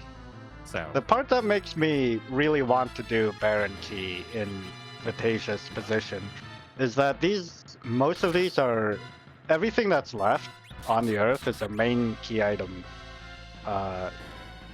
type key item location. So like the upper throne, that's a main location, and main locations have a better chance of having a key item at all right. compared to summon and moon locations. So you could have this weird chain of Baron into Pan, into Harp, into Mhm. Tower Key. And, you know, Yeah. let's be brutal here for a second.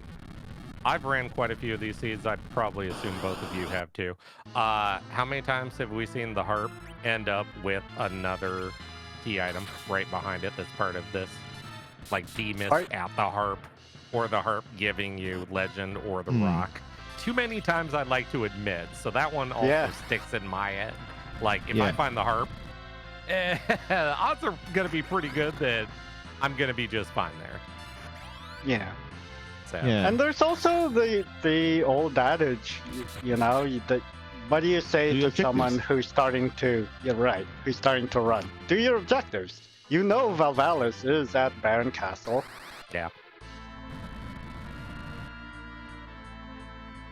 Well, we have a...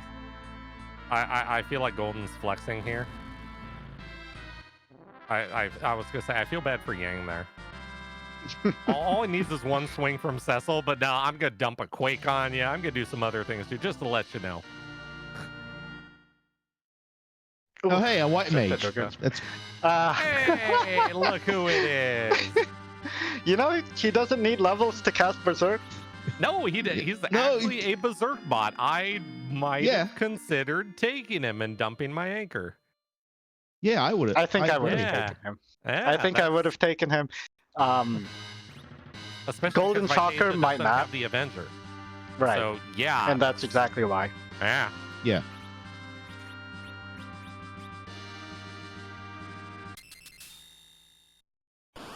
He could still check package for a white mage. Maybe there's a package foo. I don't think I'd do that check though. Like if it's food there, I just like, all right, cool. I just live about. Mm-hmm. All right, Baron Trash Can. Legend Sword. Oh, okay. See, that hurts. That hurts. That needed to be something that leads to something else, not part of. No, but we still have Odin Throne. We have the basement. We do. You do have Odin Throne. If this ends up whiffing out, I think Vitasia goes to the Murasame altar. Oh yeah, you go top. You go top down. You start going back top Yep. down at that point, Yeah. definitely.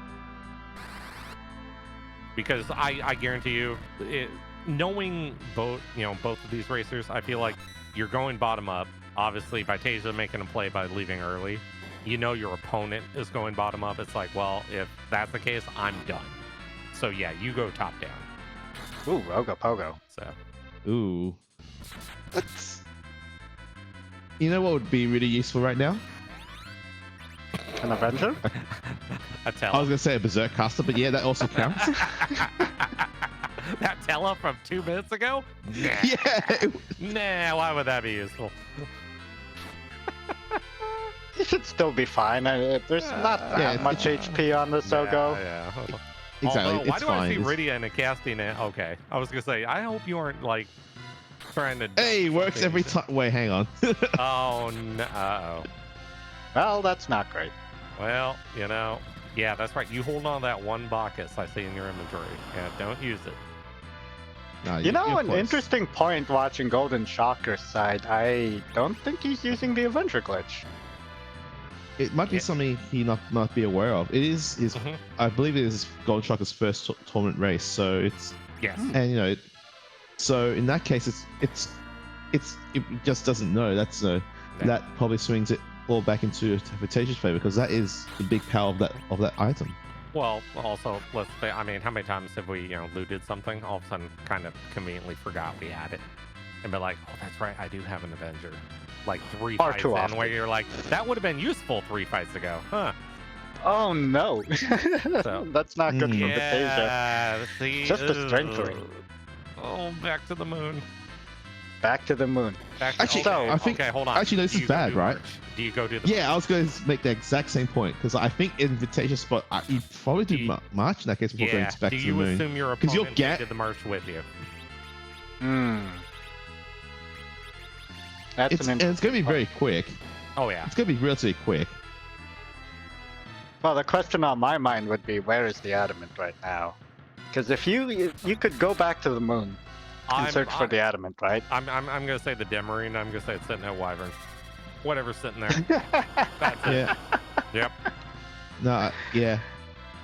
I think Vitasia is doing top of tower. Oh dear. Oh, that's okay. That's Oh, really dear. bad for Okay. him. Well, that'll acquire a sand ruby, which will do absolutely nothing. So okay. Yeah, that's not good for Vitasia. Yeah. Obviously, he doesn't know. He's just gonna do the check he orphaned earlier. Yeah. Not sure if I can agree with this play, because if you're gonna put it off for this long, you either wait until you have the tower key to do it, or you just put it off forever and just accept that, you know, if this is hard required, you lost. Right. Yeah, like you commit to your gambles, right? I think I'm sure that Vitasia. I've heard Vitasia make that in comms quite often. You commit to your gambles, and this is inconsistent with that advice. Yeah. I mean, it would just be like if Baron led to something that was an item, you follow that chase. It's like, you know what? I exited. I'll see this one through. So regardless of what it is, I'm gonna finish this. So. Yep, and GoldenShocker is through the wall. Is about to get his Baron key, and Masamune. Wait, GoldenShocker's kept the edge, right? Yep. So yeah. Yep. Well, upgrades. We like upgrades. A massive 30-point upgrade to his party power. Oh, but it's also agility. It's also agility compared to the middle sword, right? It's like +5 agility, so it could be a multiplier as well. Yeah. I'm blanking on the Masamune agility. I think it's +3. That's +3. Yeah, you're right. It's +3. So it's somewhat unlikely to be a multiplier. Still, it is his best sword in every case. If you have a chance to equip a Masamune, just put it on. Yeah, it's true. All right, so what's left in the boss pool? What's scary at I mean, everything's scary at Ogo. I mean, there's... It's a pretty Have we seen Alt Gauntlet? Yes. We have not seen the Alt. We have not seen Alt Gauntlet. No, that's levels of scary above everything else. I don't know. I like when I'm watching this, I want to see I'm evil. What can I say? That's also bad. So, that's my least favorite thing to see here. Has anybody seen a 9,000 HP glare before? Do you wanna? Also, do you have an 600 adamant armor? HP Fire 2s? Because here they come. Ooh. Rydia is not going to survive very long if he manages to punch. No. Well, welcome to why you physical attackers in this fight are not a... Well, that's dead. Good night. Oh, that's Hi, Kane. Look, no, that was like 5k. He has 5k. armor. He probably has Dragoon something on. Yeah, he actually does. That's the funny thing. I'm pretty sure he does. Yeah. You know, honestly, if he has Dragoon armor on, reset, put that on Cecil, use the Avenger glitch for that crystal sword, which, to be fair, we still are not sure if he's aware of the glitch or remembers he has the Avenger. It might be a way through with Berserkers. Yeah. Actually, Child Butler has a good idea. Druid plus Curse Ring. Oh, that would do it. Yeah, do it that way. Yeah, that does it. Just put Cecil and just go. Avenger gets to go to town. Yep. Put your controller down, grab a coffee. Yeah. So for people that don't know that fun little ditty, Curse Ring flips your resist into absorbs. So that plus Dragoon armor, you now get 9,000 HP heals instead of damage. So the only thing you have to watch out for are the punches, but you got armor for that, and yeah, you're fine. Yeah, the punches won't be a problem. No, punches you're just absorbing every time. Like thing you hear he's doing. Yeah, the real problem with that strategy for GoldenShocker is just that it's so incredibly niche that I wouldn't fault even experienced runners for forgetting that it exists. Yep. Yeah, especially in a race situation, like if I was running casually, I might have come up with the idea, but no, in a race situation, no, your brain goes out the window, you know. You don't think of it. So, all right, what's a Wyvern? What do we? Oh, well, that's. That's. I mean, it's not that bad. It's not. No, it's not bad at all. That's the Yeah, no, you do that fight. You do that. Yeah, you have a Crystal Sword Cecil. You do that fight. GoldenShocker decides to do that fight. Meanwhile, Vitasia is taking on the Fey March. Is going to ultimately be pretty disappointed in the offerings until he gets that Avenger. He'll be happy to see that Avenger, but it's not progression for him. No. I still think I'd be happy with Avenger. Like, Avenger is so huge in this spot. Wow, that it did does. nothing. It significantly simplifies Vitasia's Z fight, Yeah. but it doesn't get him closer in terms of checks to it. That's the only thing. The only way is if Hail Dim basically has an item that leads you on a chase that finishes the game. That's the only way Vitasia. Well, Yeah, So agreed. either that or Ruby has what we're looking for. if Ruby has what we're looking for, both these Yeah. racers could be in for a very long season. indeed. Yeah. Yeah. I was gonna say somebody's gonna need to figure something out for that one. So go shop, go buy a Blizzard Spear for Kane, come back and do bad things to him, and do nothing but jump. That. Oh, no, might you could do just- it. No, you actually might Not a bad berserk him, strategy. actually. You actually zerk him, I think. I was more thinking of not eating the counters. Literally just jump with him repeatedly and yeah. Yeah, there's that too.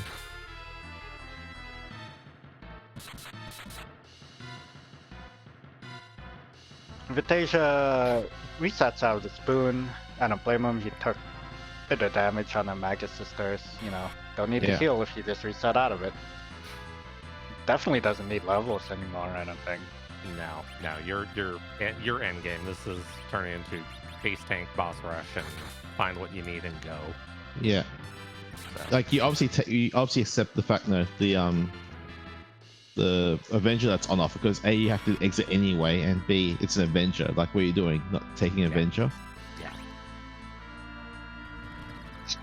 so this is There's no definitely, way you would have. you know, I'll say this: for the way this seed started, boy, did this turn out interesting.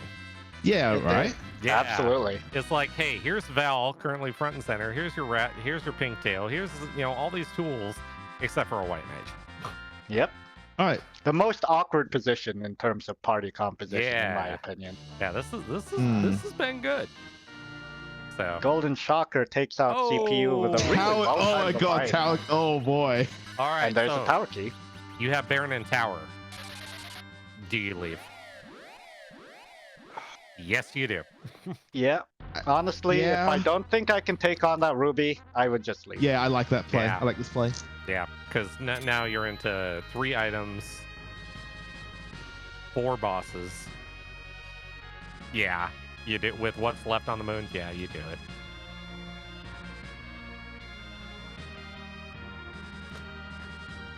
As we already know what's in Baron, does the super cannon hold our fate? I kind of hope that GoldenShocker checks that first. Having gotten the tower key last, I think that should actually be his first check, because his opponent could have gotten the Baron key and immediately left, as is the case this seed. Yeah. Not that, he would know about that. No. All right. So, all right. Vitasia yeah, checking out the Mist Cave for Paladin. Hey, Soma drops. Hey, those will be useful for a character soon to be coming that we know about, and Golden doesn't. Yeah, oops. Okay. Moving on. GoldenShocker doesn't really need a Tella, to be honest. But I mean, you still have 2 other, people that would really love to be on the wrong end of Berserk. So That is true. Do you take Ed's spoon away? Now you have a 10,000 HP dart. You have Berserk. Do you save that one and keep Ruby in the back of your mind, like, I got something for you next time I come down here?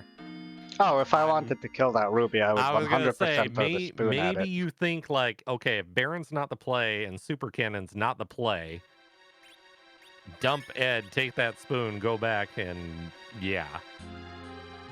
Yeah. Round two, Yeah, round that two would is gonna be go a little bit absolutely a fair play. And especially if GoldenShocker doesn't know that you can steal Bacchus wines from the one enemy and save that Magnus. I know. I'm surprised on Golden's side, but on Vitasia's side, obviously you don't want to do Magnus without the harp. I mean, that's a trip out of your way. And, whatever. Absolutely. Well, neither of these runners really want to go to Magnus without the harp. Yeah, but with a party like this, though, like, the amount of I mean, even 5. Just give me 5 Bacchus ones, and oh, the things we could do with it. Well, there was that one Bacchus wine that was in Castle one Emblem. Vitasia's like, yeah, this is my ace in the hole. I'm gonna hold on to this one for a second. What do we have? Oh, that's free. Hi, Plague. Free. Absolutely free. Hi, Plague. Hey, would y'all like to know some plague tricks? I'm gonna give you a really easy plague trick for anybody that doesn't know this. If you have an RA1, couple individuals in your party, couple berserks, you can set down your controller. The count will never resolve. Those people will stay alive, and Plague will die, one way or another. That's all you need. It's pretty straightforward. Absolutely. Yeah. The only thing awkward, but you can actually do that with less than RA1, but you need multiple berserkers. For example, if you have 2 RA2 physical fighters, you can berserk both of them, and that's basically the same thing. It's funny how we keep coming back to that. What's that word? Oh yeah, berserk. Yeah, we keep coming back to that thing. Huh. Very powerful tool. What's that other B word that's really? Oh yeah, blink. Blink works really well blink. too. I think that's a white mage thing again, though. Yeah, white mages are kind of overpowered in Final Fantasy IV, aren't they?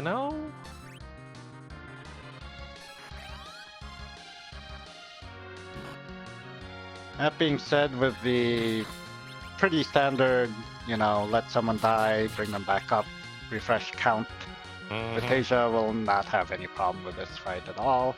No, not at all. Meanwhile, GoldenShocker decided to go lower throne first, is taking on the Ogopogo. Soon to find a strength ring. Really unfortunate find. Although I guess he does have multiple melee fighters. I think he could use maybe one more strength ring. It's definitely not what you're hoping to find here. No, not at all. I mean, don't get me wrong. It's nice to see Ogopogo out of the pool, but I mean, considering you've already seen a good chunk of the moon, it's like, all right, well, great, thanks. Yep. So, what do we get from Pale Dim? No. Oh man. Nope. Oh no. I'm pretty sure all the dragon type enemies have been killed on Vitasia's side, including a whole lot of double gold dragons. So if this tower key doesn't play, we know where progression is. And it's kind of an insane route to get there. It would have to be. Yeah, Luca's the past. No, we know exactly where progression is if Super Cannon isn't it. Yeah, it would have to be basically tower key or the pan into both Twin Harp and... which, guess who's holding it? Yeah. Yeah, he's gonna be fun. All right, this is gonna be great. That is true. D.Mist could be somewhere. Yes, D.Mist could be. Yeah. If it's like D-Mist into Twin Harp into Adamant, that would be kind of amazing. Oh god, D.Mist in the Giant leading to... Oh, that's not nice. Who would do that? Okay, I would do that. I freely admit to it. I would I'd so hard if that's... I would roll a seed like that. Absolutely.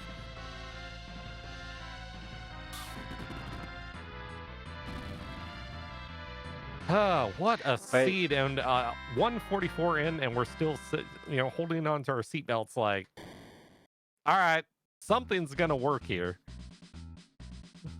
You've got to think, as either of these runners, it's 144 in. Yeah. You're looking for one thing. Your opponent hasn't finished. Something's wrong here. Yeah. Something's gone odd. GoldenShocker does take the Tala.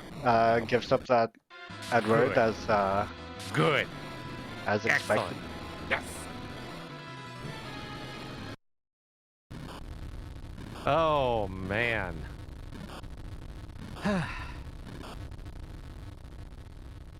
Yeah. This is nuts. I love it. This is quite a humdinger, and I do believe on GoldenShocker's side we're about to get a glimpse at that super cannon room.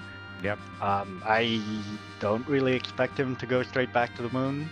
No. He left right after finding that tower key, so that would be his next logical place. Vitasia's gonna have to start clearing out the rest of the lower subterranean. I'm gonna be in for a He's very gonna find rude out about that awakening. Rubicon. Very rude awakening. I wonder if he kept any of his ice claws, because that would be a fantastic way out. I was just thinking of that. Like, power doesn't trigger, and yeah, that would be, if that ain't quad 9, that's gonna be close to it with an ice claw. Yeah. So I like where this is going. And the funny thing is about the Ogopogo spot is it's not particularly notable in terms of agility amongst the lunar subterranean boss. If you have that center Rydia is actually kind of fast. It shouldn't be that big of a problem to outspeed a lot of his attacks, especially because he has to change forms in order to go through his script, and every time he changes forms, that's a turn he just gives you for free. Vitasia getting the bad news, like, oh, really, this one? Yay. Gonna go ahead and start swinging. Yep. We have Odin in the Super room. No, oh my. That's not one ice claw. That's two. He has 2 ice claws. Ooh. Well, besides the Boreas. That fight just changed very quick. Well, never mind. Bye, Yang. Good night. Oh, there's the quad 9s you were looking for earlier. Boy, that hurts.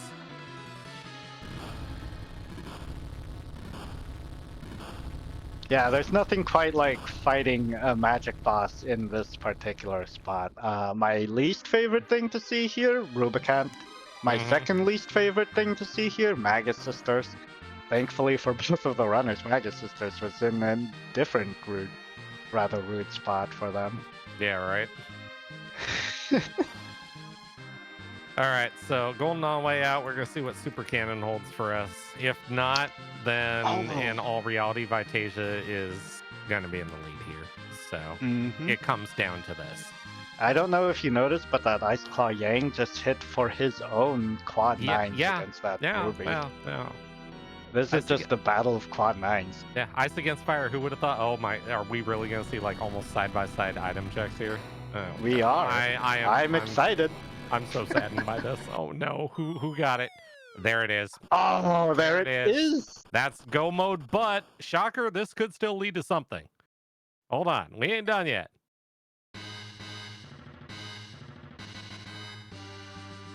Yeah, well, this is Vitasia's race to lose.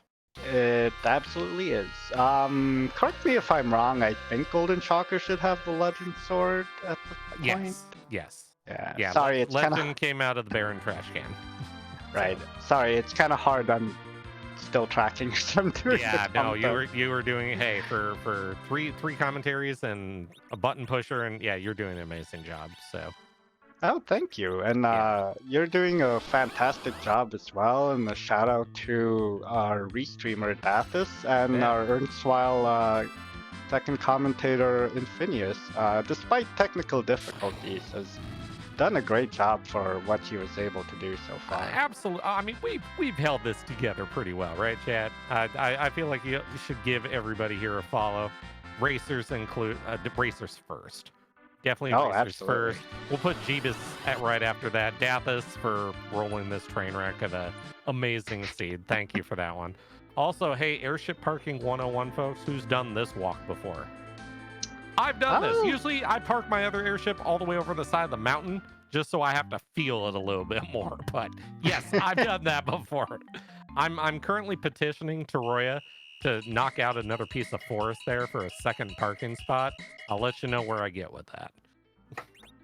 Absolutely. A minor correction, this seed was rolled by Poydrak. Rolled by Poydrak, that's right. Indeed. Yes. Poydrak rolls some good ones. Yeah. He has a lot of experience rolling good ones. If you've ever been around for the Sunday Slapdash seeds, always an interesting time. I haven't been able to do them lately, but just go try them out. Add that to my list. People not to roll my seeds. Oscar, Poydra. Okay, got it. Okay, we're good. Oh boy.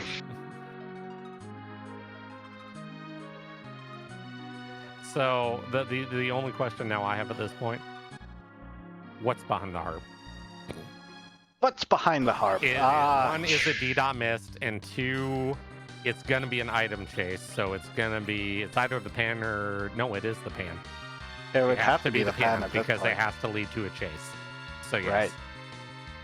So the pan, on one hand of the pan is the adamant, and the other hand is the magma key. Yeah. Unless Demist has one of those things. It would actually be pretty hilarious if Demist had adamant the entire time. Yep. Oh yeah, D-Dot Mist could have the pan, and that could lead to a chase. So yeah, this could be something else. Yeah. Yeah, the key item distribution, the chains have been so hard to grasp that honestly, if I was running this, I would have been confused. Yeah, right. For the entire time, like trying to figure out which one. Where could it be? Just make the checks. Just make the checks.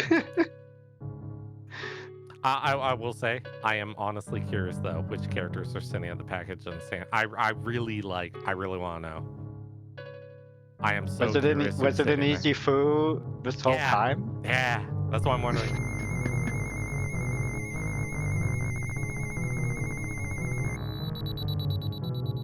And you know what? We're both fired.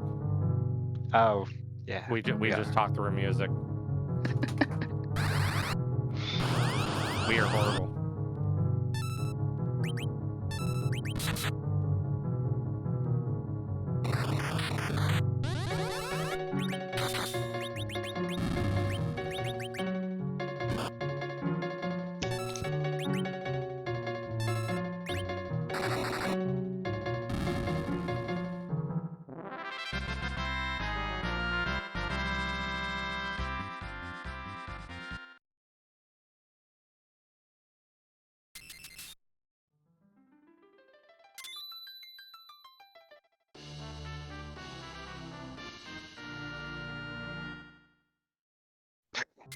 Yep, there it is. There's the pan. There it is. But more importantly, that is the fourth objective. That's the crystal. Yep. Vitasia's in go mode. At 153. What a seed. What a seed. Yeah, man. Well, you know what? It's still not over. Nope. He does have to go through that one final objective before finishing up, and you mean we'll note that is the sure gonna work in the final fight? Is that the objective? Oh well, that's just a question of how many times are you going to fail a 1/3 or a 2/3 roll? 2/3 roll, right? In a row. Because it can be brutal. It can be totally brutal. Sometimes you wonder if the RNG is working against you on that one. So yeah, absolutely. This is interesting. Mm-hmm. Where are we going to buy Cure 3s? Maybe is that what we're doing here? I think in Vitasia's position, having gone go mode this late. Oh, if you want to win, you have to go for it. Reset out of the pass. That's right. No, you have to walk it back down. Yeah, you have to walk it back down. Neither runner was willing to do that Golbez fight, and I don't blame them. Whatever. Golbez can sit there on that bridge and be lonely. Oh, absolutely. He's fine. He's got doors to keep him company. Yeah, right. Meanwhile, GoldenShocker is going back through the moon, top down. Unfortunately, this does mean he's going to find that twin harp at dead last in his checks. I know. That leg. Unless you don't understand the mechanic of that fight. That spot is terrifying. It really. It's the worst spot for Ruby, in my opinion. Absolutely terrifying. High HP, reasonably fast. Insane magic power. Yeah. Really good physical power. That's the big one, I think. It's not that, okay, you know what, Glare is going to auto-wipe somebody. Okay, fine, I get it. The punches, they're probably going to hurt a bit, fine. It's the fact that, all right, if you take a swing at me, you're going to eat a counter that, in all reality, hurts just as bad. And it's like, all right, how do I get around that? Well, fortunately, we have party members with things like power, jump, etc., so forth. But I mean, if you don't have that, you're staring at that like, what do I do? Help, Yep. please. Yep, absolutely. I mean, I've gotten into situations where I've been like, Ruby, please punch my berserker. Please just end him so I could stop taking these counters Right. and maybe recover. That's my only chance if you could help me out, Mhm. you know. That's where you're like, okay, you know, I can, I not in this scene, but it's like, all right, I have a white mage, you know, fine, I can eat the counters and I can keep up with Cure 4, you know, I'll be fine. Nah, that's still gonna be a test. Like with the amount of counters you're gonna eat, that's gonna hurt a bit. Mm-hmm. So I've got to say, I love Vitasia's walking down the lunar subterranean with the mini party member. yes. I mean, I feel the only thing better would be a poison walk, obviously, which, well, we won't subject you to that one, folks. We're nice about that. Yep. Oh man, but I have definitely gotten a poison like Oh yeah. from the underground and did the walk. Oh yeah. Yeah. Why is my viewership going down? What's going? Oh, that's right. That's sound. Yes. Uh-oh. What? Beavis, what's happening in the chat? What are all these? Well, I see a bunch of flags with the I see letter flag. Z on them. Yeah. I see flags. I see Martin, height. what is this? What could this be? I don't know. Is it Z Day? Is it another holiday I don't know about? What's going on here? Well, Martin, as you usually operate the buttons, I'm gonna let you have this one. So let's hear it. What is this? all right, Martin. Well, we randomized the bosses in this game, but the only boss who is always in his vanilla location is the final boss, which is Zeromus. But it's not so fun just fighting regular Zeromus all the time. So what we do is randomize his sprite, and there are over 500 sprites courtesy of the creator of the randomizer board face and our wonderful Scala Kitty.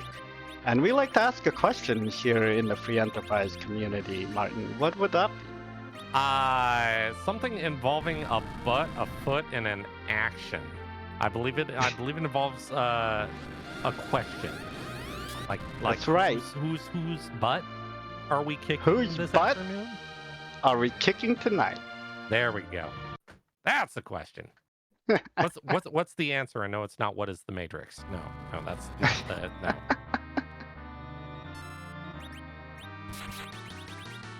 Oh wow! That is a sprite. That is terrifying. Yeah, that's a thing. I've got to say I'm not familiar with where this sprite originated from. Our sprites do originate from various places, mostly video games, but sometimes some odd bit of speedrunning culture here or there.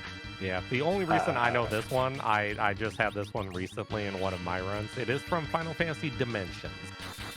Thank you, Scala Kitty. Yes. But yes, we have Vitasia immediately using the adventure glitch, throwing that one Bacchus wine onto that Crystal Sword Cecil. Fine choice. Yep, and let it fly. So here we go. We have the nerf coming out. This next Big Bang should not be a problem. It's every other Big Bang after that, which is kind of scary. I mean, with the amount of HP that we have here, and I mean, this is going to be pretty straightforward. So. Oh, absolutely. This is really just a matter of keeping Cayman and Cecil alive, and if not both of them, at least one of them. Mm-hmm. He should have a number of elixirs in his inventory. I did see a Cure 3 go out. Yeah. If you're not terribly picky about which one survives, he should be all right. I'm picky. Crystal Sword Cecil needs to survive. After that, everybody's expendable. I don't care, but that one needs to stick around. Fair enough. Yeah. So yeah, nice 5,000 damage there. Nice 5,000. That's a number. It's pretty juicy. Yep.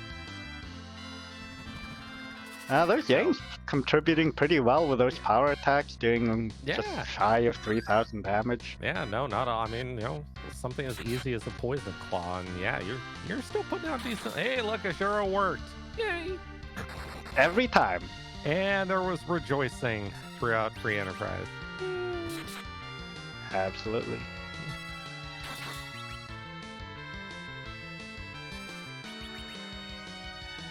Honestly, if you let one of Cecil or Kane die, Kane does have the Avenger Sword, so he would be the easiest to get re-berserked. Yeah. Meanwhile, if Cecil goes down, he has no way of attaining the Berserk status. Yeah. So, yeah, fair.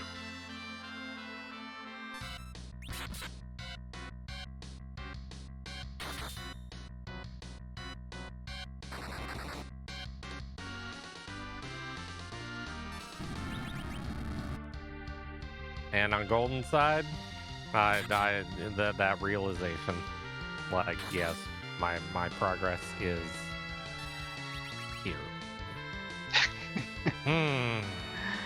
It burns. It does burn when you realize, yep, this is oh man, this is it. Yeah, this is the nature of the gamble, though. If you miss that one check, everything changes. On Vitasia's side, we have Frost. Oh! And we have a flash, and there it is. GG's to Vitasia. GG's Vitasia. What a run. Hey, GG's, guys. Thanks. Hey, look who it is. Hi. Hey, Vitasia. GG on your first place win today, this first week of the Lali-Ho League. Yeah. I appreciate it, guys. That was one heck of a seed that got rolled for us, wasn't it? Yeah, we were kind of saying that. Like at the beginning, it's like, okay, here's one of your checks. Here's Val front and center. Here's the Pinktail. Here's Ed in the inn. And boy, did that seed go off the rails after that. Wow. I sure did. I felt behind. Like I felt good going into the underground. When I did, I love Eblin Castle for just some extra levels to get you through there, and Baigen I know can be a little bit tough at that particular spot, but we got through it. So I felt good going into the underground, and then everything, like nothing gave me any progression. It was all junk. Yeah, we were watching on both sides, and at one point you two were actually synced going into checking Earth Crystal and going up Zod, but seeing the divergence, Golden actually ran ordeals a little bit earlier, so had Rat Tail, had Cecil doing the hook route to get underground. So the Crystal Sword came online a little bit earlier, but you two weren't really matching up at all as far as your checks until you got to that moon play where Golden couldn't get through Ruby the first time through. And I guess the question I have, we talked about this on comms, was when you saw that Baron key behind Lunars, didn't save it all, wasn't gonna save scum it, you literally bolted for that. What was your thinking on that one?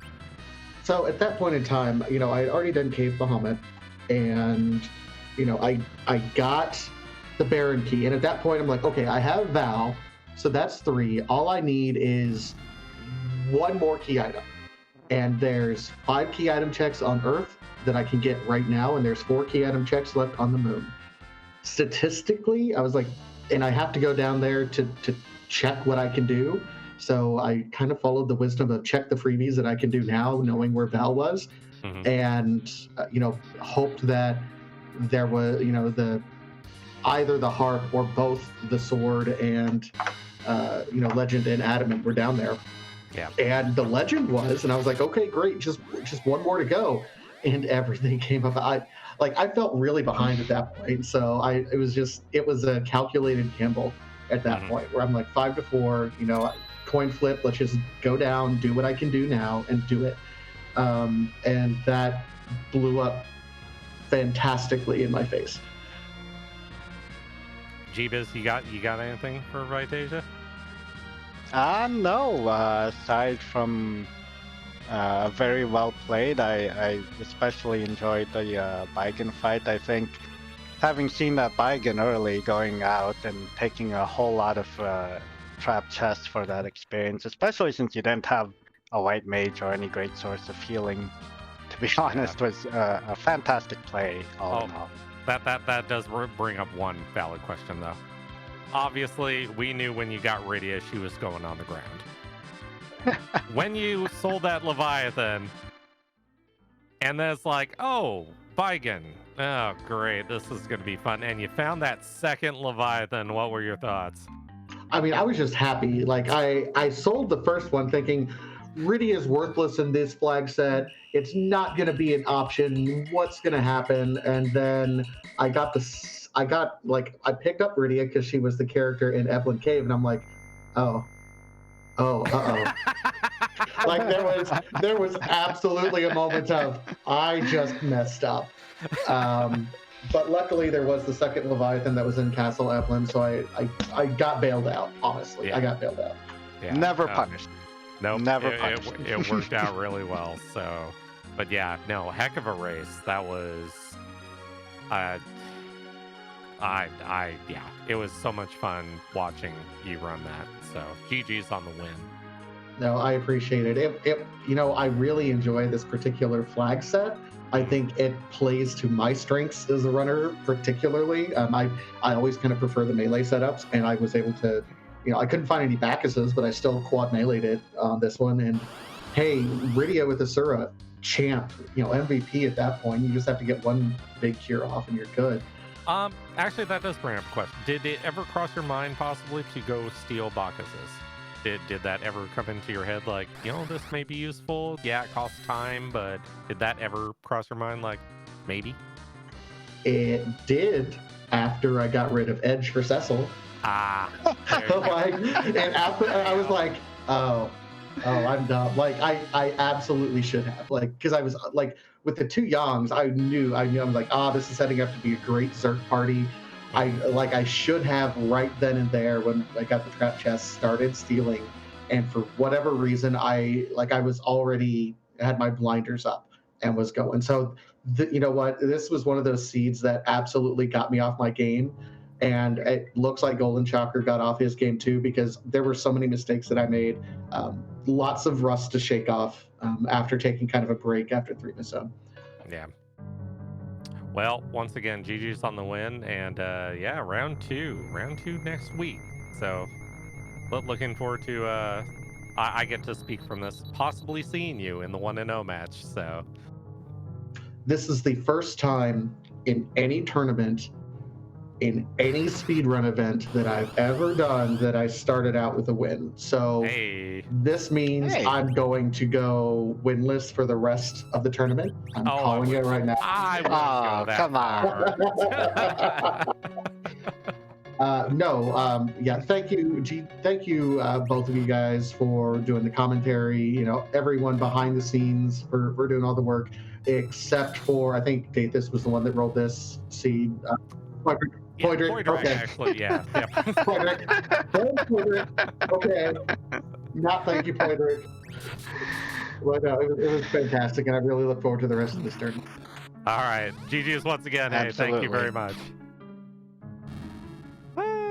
Yep.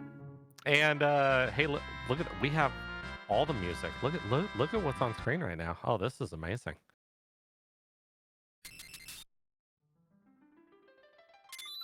Absolutely. We rejoined GoldenShocker finishing up his guards fight. Gonna pick up that pan from Cave Magnus, more importantly. His fourth objective, and the crystal. GoldenShocker is now in go mode. Hey. You know what I regret right now? I honestly regret the fact that neither of them had the pass. Yes, it's in a bad spot, but after a seed like this, I don't want to walk back down the moon. That's the way. Just give me the pass. Let me finish the game. That's the worst feeling in the world. It's like Yes, it after doing everything, and then back to Earth and doing everything, and then back to the moon and doing everything up there. Yeah. You gotta walk all the way back down. But GoldenShocker also walking around with his miniature character. I love it. Well. Oh no! Aw. Okay, show of hands, chat.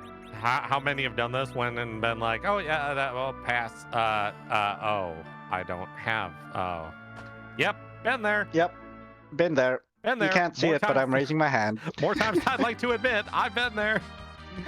I've absolutely made that play 100 times. Yeah, 100 times. Trying to tune out Lolbez from your memory, like, oh yeah, that's right, I did see the Oh.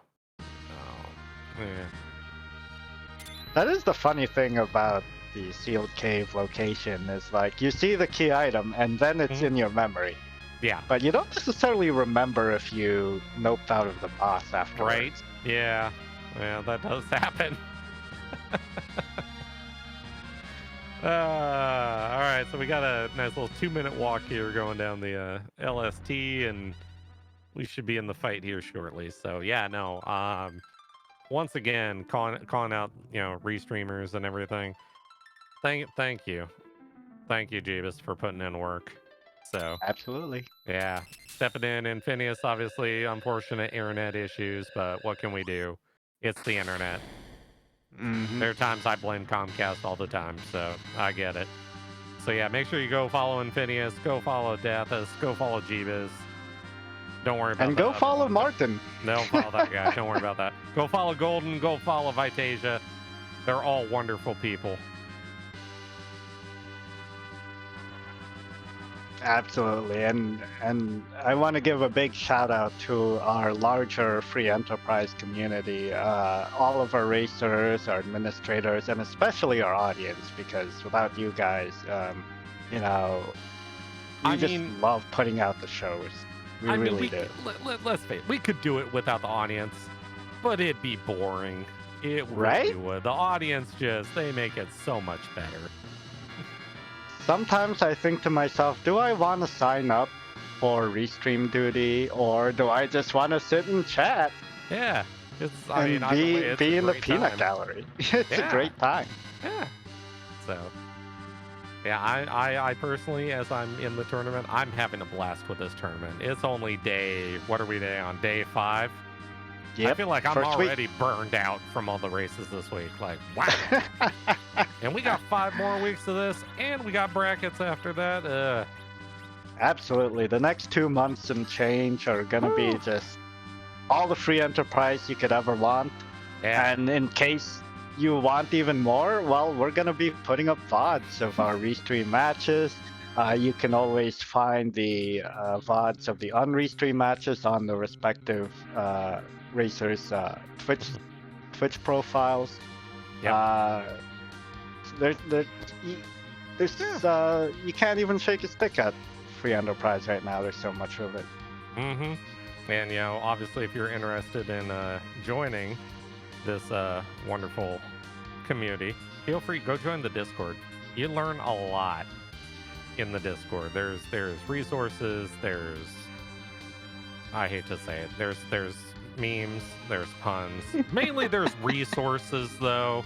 That's the important thing. So if you're I think the resources to puns ratio is approaching 1-to-1.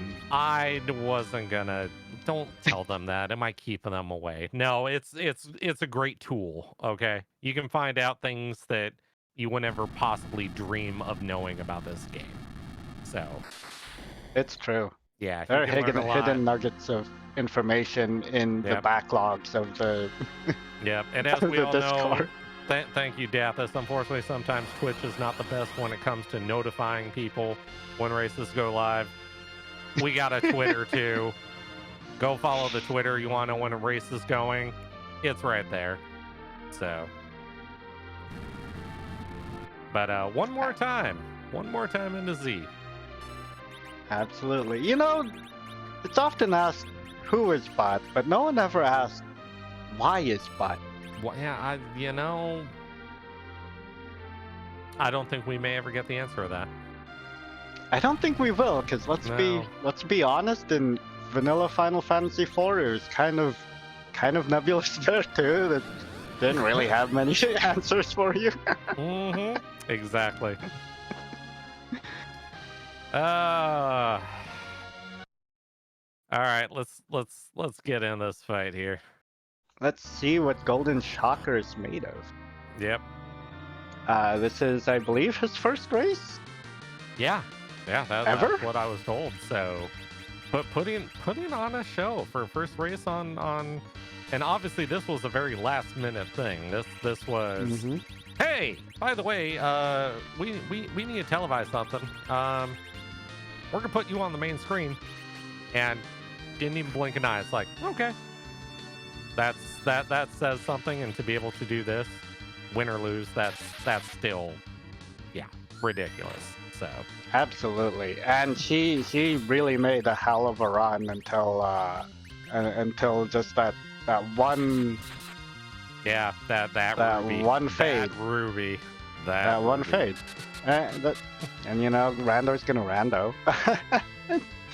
That's why we play the game, right? That's absolutely why we play the game. If you run enough races, you will fade the one check that you shouldn't have faded, and it's gonna punish you, and that's just kind of part of the competition. But the great part about it is, you take this knowledge into your next race. So absolutely. I've been doing this for a while, and I still learn things from this. This game's still teaching me things. So it's so hard to ever stop learning things about this game.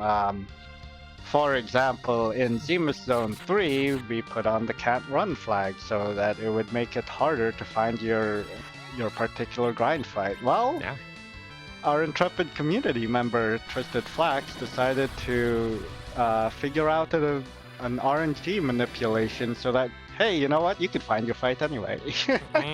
Right? So, and coming up, there's already been discussions. We know this for a fact. But coming up, in brackets where everything sells for 0, all of a sudden it's like, all right, here's your starting money. Yeah, you get money from fights, but that's it. That's it. So no going and buying 20 sirens or any of this. You got to figure out. The community will find it. The community always finds a way. So there's ideas, there's plans, there's behind the scenes, there's probably secret tricks happening out there. But what? Listen. Oh, am I not supposed to talk about those? No, it's just hear me out for this one. Okay. Pink Puff grind. They give so much money. See, now you're just being silly. See, that's something I would do, and everybody that knows me knows I would do it. But no, that's not gonna work. It requires testing. I'll put it at that. Unfortunately, Dathis brings up a valid point. Yeah, no, it does require. it is the rare encounter in that room, but a siren makes it a lot easier. But still. But still, indeed. But still, yeah. GoldenShocker is putting out an extremely good Z fight here. He's got his. I don't think he's berserked anyone. No, he has. He's used up Telecaster. On Edge. Which is kind of an interesting choice here. Unless he put that crystal armor on Cecil, in which case that would make a lot of sense as to why it hasn't happened yet. That has. Nope, there it goes. I was gonna say that has accidentally happened to more than a few of us. Where why isn't my berserk sticking? Oh, that's why. Right. That's right. Yep, been there. Indeed. I do believe he has his battle speed turned way down. A move that I wholeheartedly support. Look, we tell people this all the time, right? If you're new to the game, it doesn't matter how slow you beat the game as long as you beat the game. As you get better at the game, the speed starts going up and up and up, and eventually, you'll get to BS1. but Yeah. there's no shame to be like, I can't do the no. Like Wyvern standard time is a thing for a reason. So Absolutely. just keep that in mind.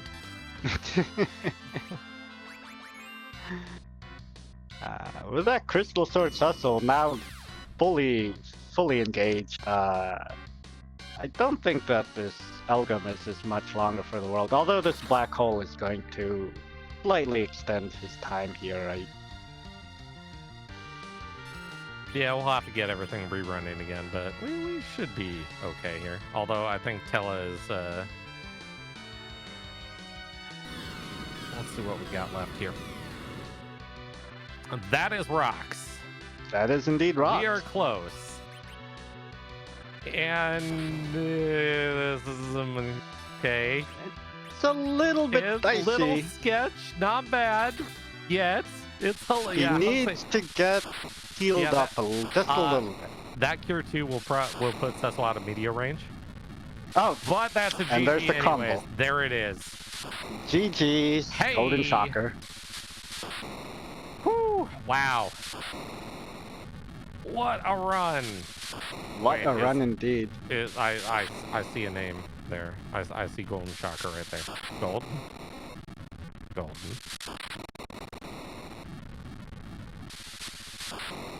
Do you hear me? Hi, Golden. Loud and clear. GG. Yeah, thank you guys. Yeah, that was wow. That was a thing. How you Hopefully it feeling? was as entertaining as it was for you guys as it was for me. I was gonna say, yeah, you I'm not there's like nothing I can like point at and be like, you didn't. I mean, everything you did seemed to work out really well. So Yeah, I mean, what? The first like 45 minutes, I felt like I played really, really well. Like getting down to underground, I was Yeah. pretty happy with that. Yeah, I mean, you and Vitasia were, almost side by side for a good. I mean, you two literally crossed paths right at Zot at that first fight on Zot. Like, hi, we're both here. Obviously you got through Wyvern, no problem, and their things diverged at that point. But your thoughts on obviously Ruby had the keys to the kingdom. Your thoughts on that fight? I wasn't there to do it, is the only thing I can really say. I didn't have any way to heal, and I didn't have any like healing items, and I couldn't deal with the magic easily. Yeah.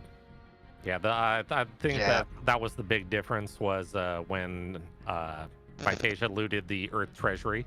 Ashura was in there, so he had a somewhat kind of healing thing with Rydia going when it worked sometimes. And yeah, it's doing a seed without white mage is not pleasant in any way, shape, or form. At the time he also had 2 Yongs with ice claws, so they were able to just use power, do huge amount of damage, not invite the counterattack. Ruby at that spot is in a pretty intricate fight, unless you just have the levels to nuke it down. So I really can't say that I hated seeing you fade it. I totally would have considered doing that myself if I were in your shoes. I ended up leveling up a lot, thinking I might have to go back or I might need it for Zeramus, so I did a lot of leveling after that. Oh yeah, absolutely. Definitely a safe thing to do. I mean, you don't know what still was waiting that could have, ran you over. So yeah, no, definitely agree with that. Correct me if I'm wrong. This is literally your first race, correct? Yeah, that's correct. I've never done a race at all. Wow. I must say, you played wonderfully. I was gonna say you could have fooled me. Like, really? Are you sure about that? and then we throw the bomb on you. Hey, we're gonna put you on the main screen. Like, oh, okay. You know what? I'm so inexperienced. I don't know any better, so it's fine with me. And who says that's a bad thing, right? Exactly. But no, honestly, you ran a heck of a race. So, GG to you on that finish. So Yeah, appreciate it, and Yeah. thank you guys for restreaming and bringing us in. It was Yeah. definitely a cool experience. yeah, Absolutely. And, as always, good luck in round 2. So take care of yourself. Yeah, same to you guys. I appreciate everybody on the restream team. Jeeves, we're done. We are. That was one heck of Wow. a race. Honestly, know- I loved watching it so much. I love commenting on it with you. That was I fantastic. love racing. I love racing, but man, does commentating exhaust me. Wow, all this action. It's like twice the amount of action, obviously, from racing. But Absolutely. so, and having said that, hey, guess what? Now we're gonna subject you to more racing. We're gonna send you over Random Mania, folks, where there's a race going on. As always, I shouldn't have a disclaimer that we know where you all live. So if you spoil this race, okay, don't spoil the race. Just don't Okay. spoil this. Don't spoil this race. It was so good. Look, if we have to get on an airplane and come find you, we're not going to be in the greatest. Just don't do it, okay? Mhm. So, but Jeebus, thank you. That And was a thank great you, time. Martin. Yeah, And additional thank yous to our racers, GoldenShocker and Vitasia, our restreamer Dathis, and our and Infinius, who unfortunately, due to technical difficulties, had to drop out of the stream early on. he'll be back. I wouldn't worry. Absolutely. He'll be back. So No, yeah, you we're can't keep him away from this. Nope, not at all. It's hard to stay away, right? So, Mhm. all right, off to Random Mania. Everyone, go have yourself a good afternoon, morning, evening, wherever you may be in the world. Jeebus, we gotta go relax. Yep. Have a good night, everybody. Take care, everyone.